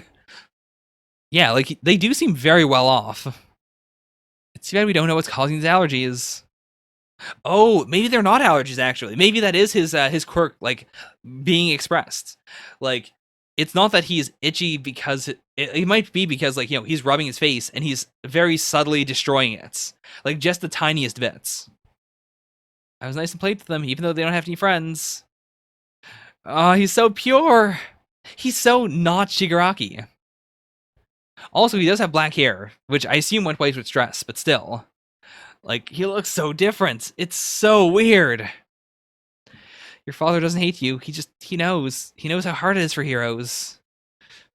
That would be a bit of a twist. I mean, there are some Kira Yoshikage vibes in his entire backstory. With the hands, with the destroying stuff, with wanting, living in a house where the parental figure wanted everything to be normal. I could see it. But the household my father built rejected me kindly. I don't know what exactly it is. Like, it can't just be, you can be a hero. It must be the opposite. It might just be like, you can't be a hero, actually.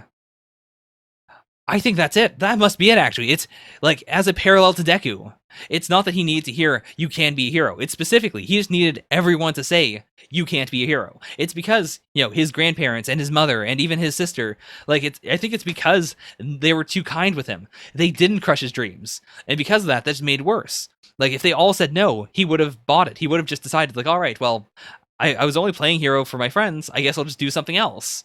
But it's because he still had that hope that he continued on the path he did. Ooh, so this is Grandma. She was a hero, I guess. And again, this is an extremely kind thing to do, but I see how that's gonna screw him up.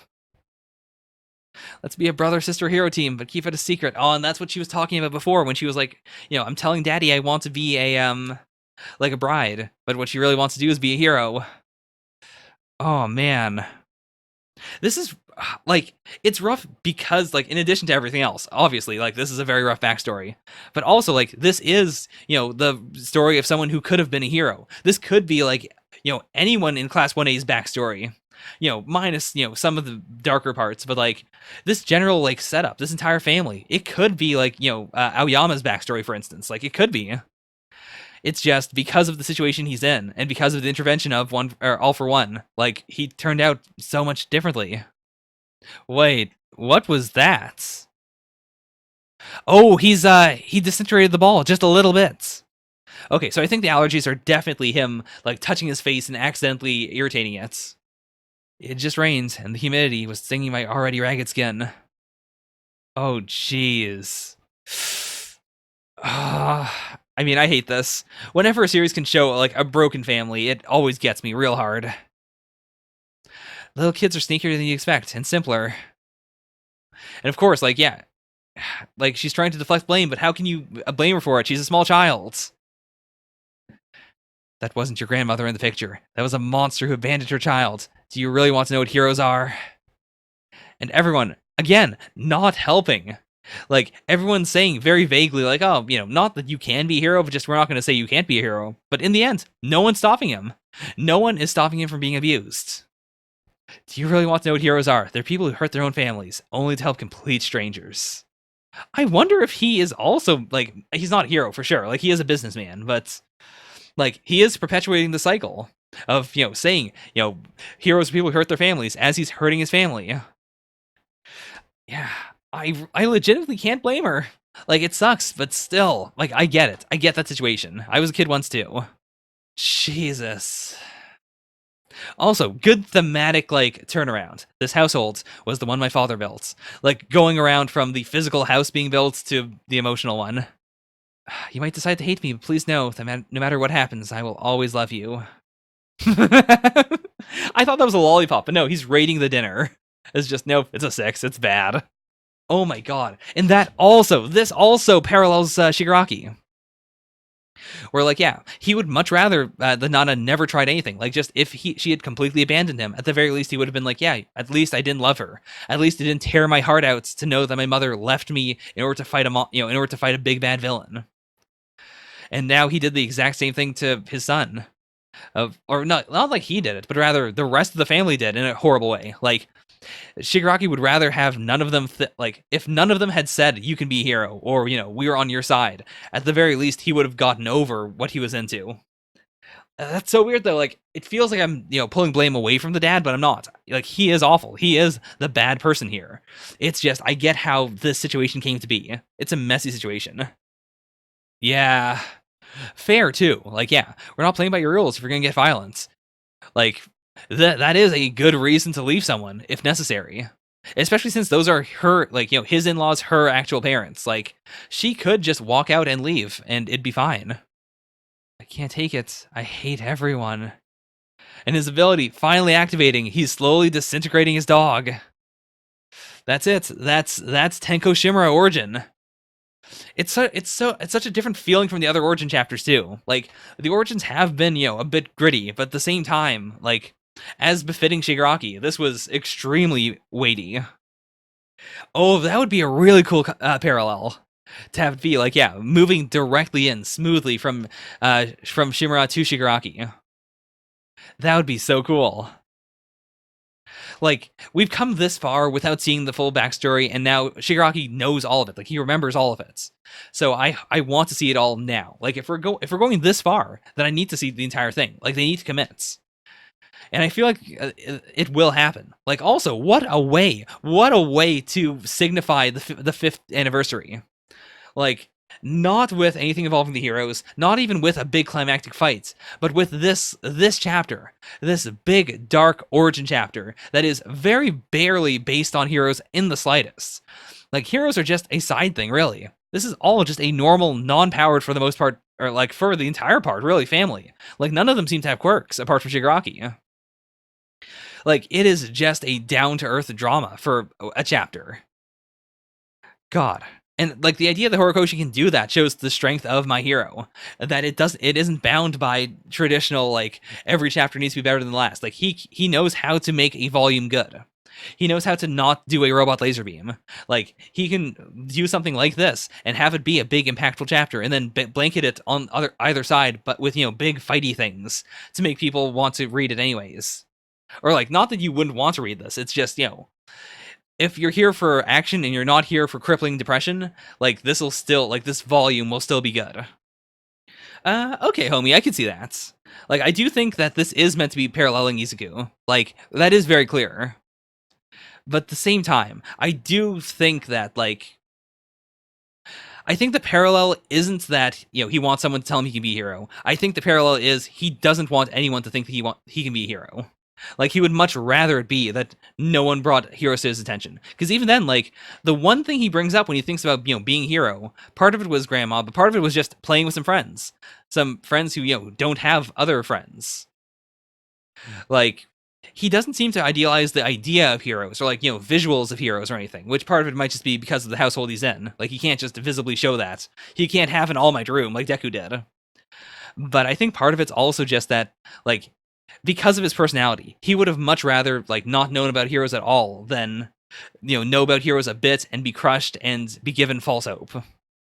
Like, I do think this is really, really solid world building. In the sense, like, some of my favorites, like, arcs of X-Men. I keep on doing this arc for some reason, but some of my favorites are, like, when we get a new character and we start off with them, like, just in their house. Because then they get to do, like, a little origin story for that character of just, hey, it's this person who lives in this world full of not just mutants, but also other superheroes. And you get to see, like, their family and friends' views on heroes and on mutants. Like, are they discriminatory? Are they supportive? Like, how does this all tie into their puberty, their development of powers, and then from there on, like, do they join the Brotherhood of Villains, or of the Brotherhood of Evil? I mean, or do they, like, join the Xavier School? Do they do something else? Do they go off on their own? Do they become runaways? Like, and I think that My Hero has been a little sketchy with, the backstories and whatnot. Like, we still haven't dived into the main class a lot. But this gives me hope. Like, we are seeing so much of the world. It does feel like a real lived-in place. It feels like the kind of series that can, in fact, support spin-offs. And it does support spin-offs. And we're getting another spin-off relatively soon. Like, it's great. My Hero is great. So it is absolutely skyrocketing. I don't think I had... I mean, it's the like, ever-existing choice of... Like, how do you compare a big, dramatic, dark chapter to a very fun one? Because the obvious answer is, like, based on emotions, I always think that, funny things and fun things are, higher ranked than dark things. Even if I really like dark things. Like, I love dark things. I'm an edgy boy. But, like, I find it hard to compare this to, like... I find it pretty easy to compare it to Promised Neverland, actually. But I find it hard to compare it to, like, something like Chainsaw Man, or We Never Learn, or, like, Dr. Stone. Like, a chapter like this specifically, not My Hero as a whole. I think it's either below or above One Punch Man, which is insane. I do think overall I liked it more than Chainsaw Man. I don't... I think I liked it more than One Punch Man, because with One Punch Man, it was a fantastic chapter. It was everything I could want in One Punch Man, but still had that, that Achilles heel of a One Punch Man chapter where I find so very little to say about it a lot of the time. Because, it's fun. I enjoy it a lot. It is a great series. But the chapters don't really linger with me very much. Whereas, this chapter is if it's gonna do anything, it's gonna linger. No doubt about it. It's gonna linger. And I do legitimately think that of everything I've read this week, We Never Learn, still at the top, it was quite a chapter. It's a chapter, all right. It's a wild chapter. So let's move on to the author comments and then we can get out of here. Starting off with My Hero, of course, he got the cover page. It's the 5th anniversary chapter, and it's all about the villains. I'll keep working hard and savoring the happiness of being in Jump. I mean, I feel like My Hero can keep on going for 500 more chapters. That might be a bit of a stretch, but it doesn't feel like we've hit the halfway points. It still feels like we are building things up. I could see the series ending in 100 chapters or so, but I could also see it going for much, much, much longer. Because we have this big world with actual proper world building, and things feel like they're still being slowly fleshed out. There's so much life in the series. I could see a lot going down before we get to the final arc. And I do like that he did acknowledge that, yes, it's a 5th anniversary chapter, it's still all about the villains, but he's not saying it in a derogatory way. It is good. The villain chapters are great, and what better way to celebrate the series right now than with, the main villain for all intents and purposes. I got too excited about my new Shredder and cut off my half-finished storyboards. My soul left my body. Oh boy. I've had Shredder fever though. I used to, for a brief period, I had a co-op position at a, what would you call that? I guess just an office. And Shredders are very addictive to use. Renapur leather conditioner is amazing. My old leather bag came back to life. Thank you. Awesome. The Jump Giga that's currently on sale in Japan features manga by my assistant Ishikawa and former assistant Sakano. Okay, cool. Cool to know. It's wild to know that Yuki Tabata has gotten to this point where he has assistants that are out there that are also making manga. It feels not that long ago that Black Clover was this tiny little series that no one thought was going to go anywhere. My daughter has completely memorized the We Never Learn anime theme songs. She's a genius. Look forward to season 2. I am. Season 2 coming very, very soon, next season. And, his daughter's very, very young, too. So, the fact that she memorized them is pretty nuts. I assume he just means the OP and the ED. But still, that's pretty big. Actually, does he mean that she can sing it, or does he just mean that she can, sing along to it? I guess that's the same thing. Never mind, I'm stupid. Does Jujutsu Kaisen have too many phone scenes? I don't know. If anyone's watching, if you read Jujutsu Kaisen, let me know. Does it have too many phone scenes? The anime version is deep and magnificent, like a major movie. 1,000,000,000% thanks to everyone involved. I don't know if I'd say that the actual series is like a major movie, but the OP especially, it has this movie vibe to it. And the ED is very, I wouldn't say like a movie, but it is very, it reminds me a lot of, the live action scenes in End of Evangelion, or something like that. It feels very artsy. Etsuko Mizusawa Sensei's Yako and Poke manga is great. I recommend it. Something that isn't food. Surprisingly. Doesn't look like it's been translated in English. Lots of French releases, though. My assistant fixed the mechanical pencil. I thought it was dead. Looks like I'm back in business. I can understand that. I've got a lot of pens and mechanical pencils that I have a lot of attachment to. They're around here somewhere, but I can definitely understand the idea of wanting to fix it instead of getting a new one. There was a cockroach in the studio. After a major battle, we claimed victory. What a frenzy! I'd like Yanagi to take better care of her school uniform and wear leggings under her skirts. So would I. Yanagi climbed a mountain in just her school uniform without leggings. What a wild, wild girl. My assistant said you could see Mount Fuji from the studio. I couldn't believe it, but you really can see it. That's pretty cool. For a new up-and-comer to get, a cool studio, to have it all be fresh and new, that is, yeah. I got 2 raffle tickets for a convenience store that gives you one for every 700 yen you spend, and both tickets were winners. I'm awesome. My staff got me a t-shirt for my birthday. I'm so happy. Daijiro, you're a cute man. You are a cute, cute man. All right, so that's all the author comments. Overall, whoops. What am I doing? Here we are. So rankings are as follows. Really good issue of Weekly Shonen Jump this week. I'm hopefully going to pump this out pretty quickly. Like, I'm going to put it on the main feed with a redirect and all that nonsense. Wow. So just so you guys remember, this Monday, no new manga. This is the manga for this Monday. Actually, I'm recording this on Sunday, so I guess no one's going to be worried about that. But yeah. Wow. Good issue this week. Really blown away by My Hero and We Never Learn. One Punch Man was good. Chainsaw Man, pretty damn solid. And everything else, pretty, good. I don't think we had any real stinkers this week. I did drop Samurai 8, by the way. I should just say dropped. But apart from that, really fantastic week. So thank you all so very much for watching. Bye for now. Nya nya.